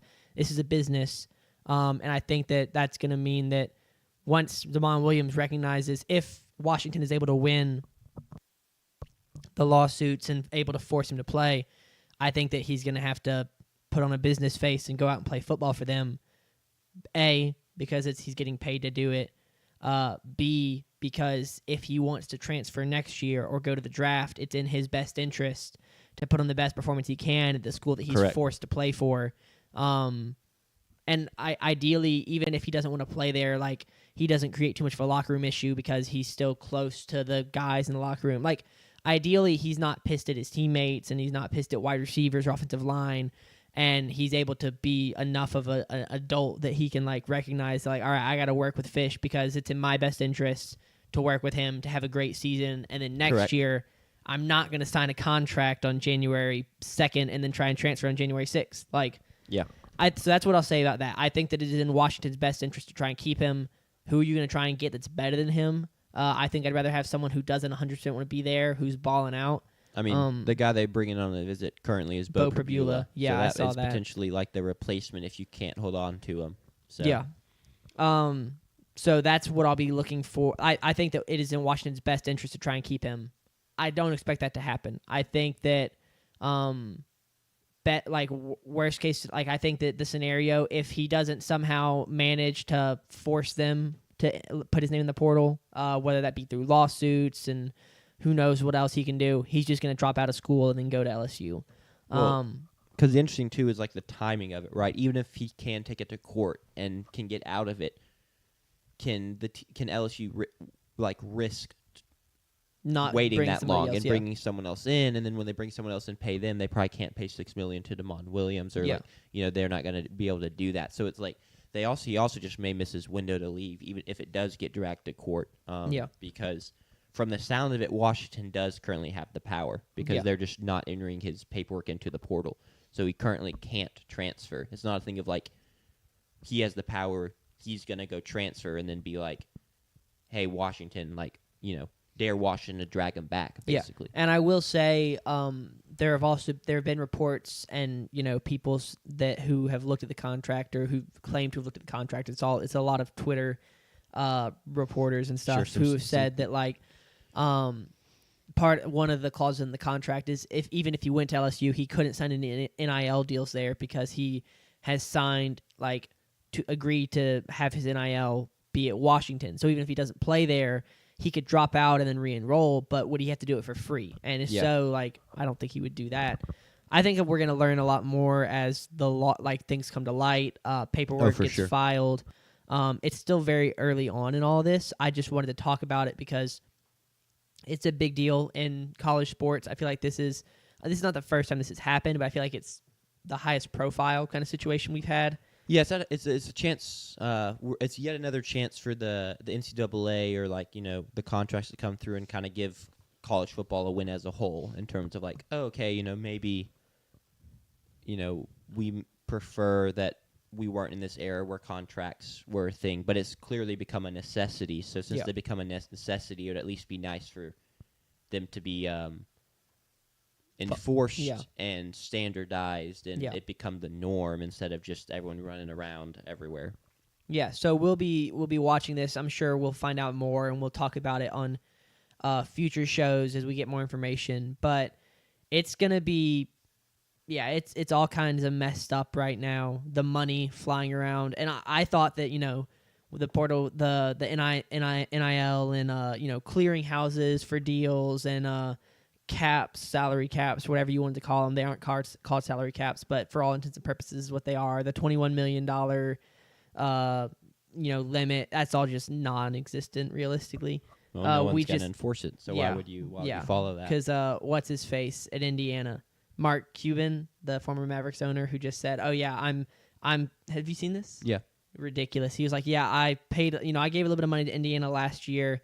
They're a lot happier this year than they were last year from how much I gave." So it's just ridiculous that guys can come in and give who knows how much money. But Gotta get your alumni's bread up. I guess. Who is State's most famous alumni, non-sports related? Well, I guess it's technically sports related. The head of Not athlete related. Let me say that. Non-athlete related. He's the head of the brain stuff at the NFL. I forget exactly what his title is, but the guy, Dr. Alan Sills. Thank you. Okay. But he's probably not sitting on millions. No, he probably isn't even our most notable alumni. He's just the one that comes to mind because I think in the world of sports, and so he comes to mind a lot. Sure. But I don't know who our most famous alumni is. This is an interesting question. I don't like doing that for schools. Who's A&M's? Most famous non-athlete alumni may legitimately be Dude Perfect. Oh yeah, it definitely is. Most famous, it 100% is. But the CEO of Buc-ee's is an A&M grad. Yeah. And he has more money than Dude Perfect. We have 5 Fortune 500 CEOs that are A&M grads, but from a fame standpoint, I think it's got to be Dude Perfect. Yeah, I mean they're up there with most famous people in the world, so it's definitely them. Anything you want to add on this conversation, JP? Me and Sanders kind of held a monopoly, so on the y'all handled it well. I agree with both of y'all's sentiments a lot. It is sad that this is kind of the nature of the sport at this point. I wrote a paper about it my freshman year of college, and dude, if I had to go and write that paper again, I'd have to rewrite the whole thing because the whole landscape has entirely changed. Yeah. When I wrote about it 4 years ago, what was problematic to me was I thought about the pressure on the kid. I thought about, how does it feel for Bryce Young to walk in the locker room and sit next to his offensive linemen who have to protect him in his future when he's getting paid $4 million more than him? Sure. How does it feel when he doesn't perform to that level? How do the fans treat him, and how does that impact him, emotionally? That's it. How does it impact, with how many people that were going into the portal, the guys that don't get anything, that don't get an offer from someone when they thought they had something, but now they want to try to go back, but they can't because that offer is just not on the board anymore. Well, the portal has just increased in size. Yes, every single year. So it's only gotten worse.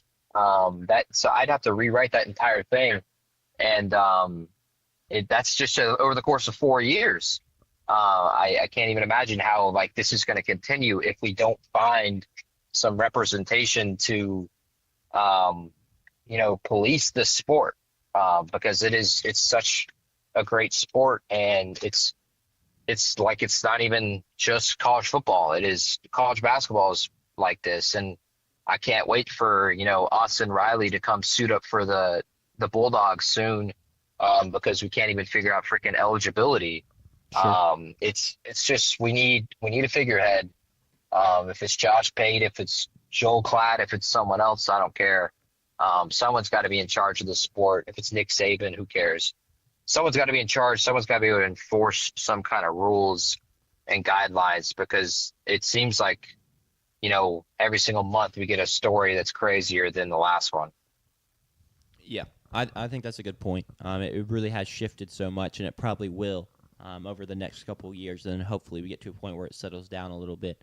But with that being said, good conversation. I think we're ready to wrap it up. We'll let JP hit the links, and I'll go hit Eat the his sack. breakfast, it sounded like.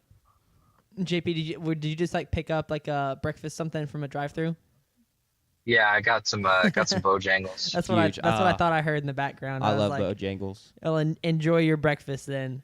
Yeah, enjoy your breakfast, enjoy the golf course, and to everyone that listened, we greatly appreciate it, and we'll be back for y'all probably Sunday. Yeah. Though maybe like Monday, or I don't know, just because Yeah, 'cause the not all the NFL, NFL yeah. games will be over. We may on just do a Sunday. Tuesday show. Or we might do Sunday for college football and then Tuesday for NFL. Yeah, we could do something Sunday for sure. We'll figure it out. We'll figure it out. Turn on. I forget about this. You should turn on the YouTube notifications, because then you get notified when we go That's a live. good point. Like if we go live at 9 a.m. You would know. Yeah, Yeah. you would get a notification for that. And you could also hit the subscribe button while you're turning on notifications, and hit the like on this live stream and on any of our other videos. But yeah, we greatly appreciate all the support, and we'll be back for y'all at a to be determined date and time. Peace. See ya.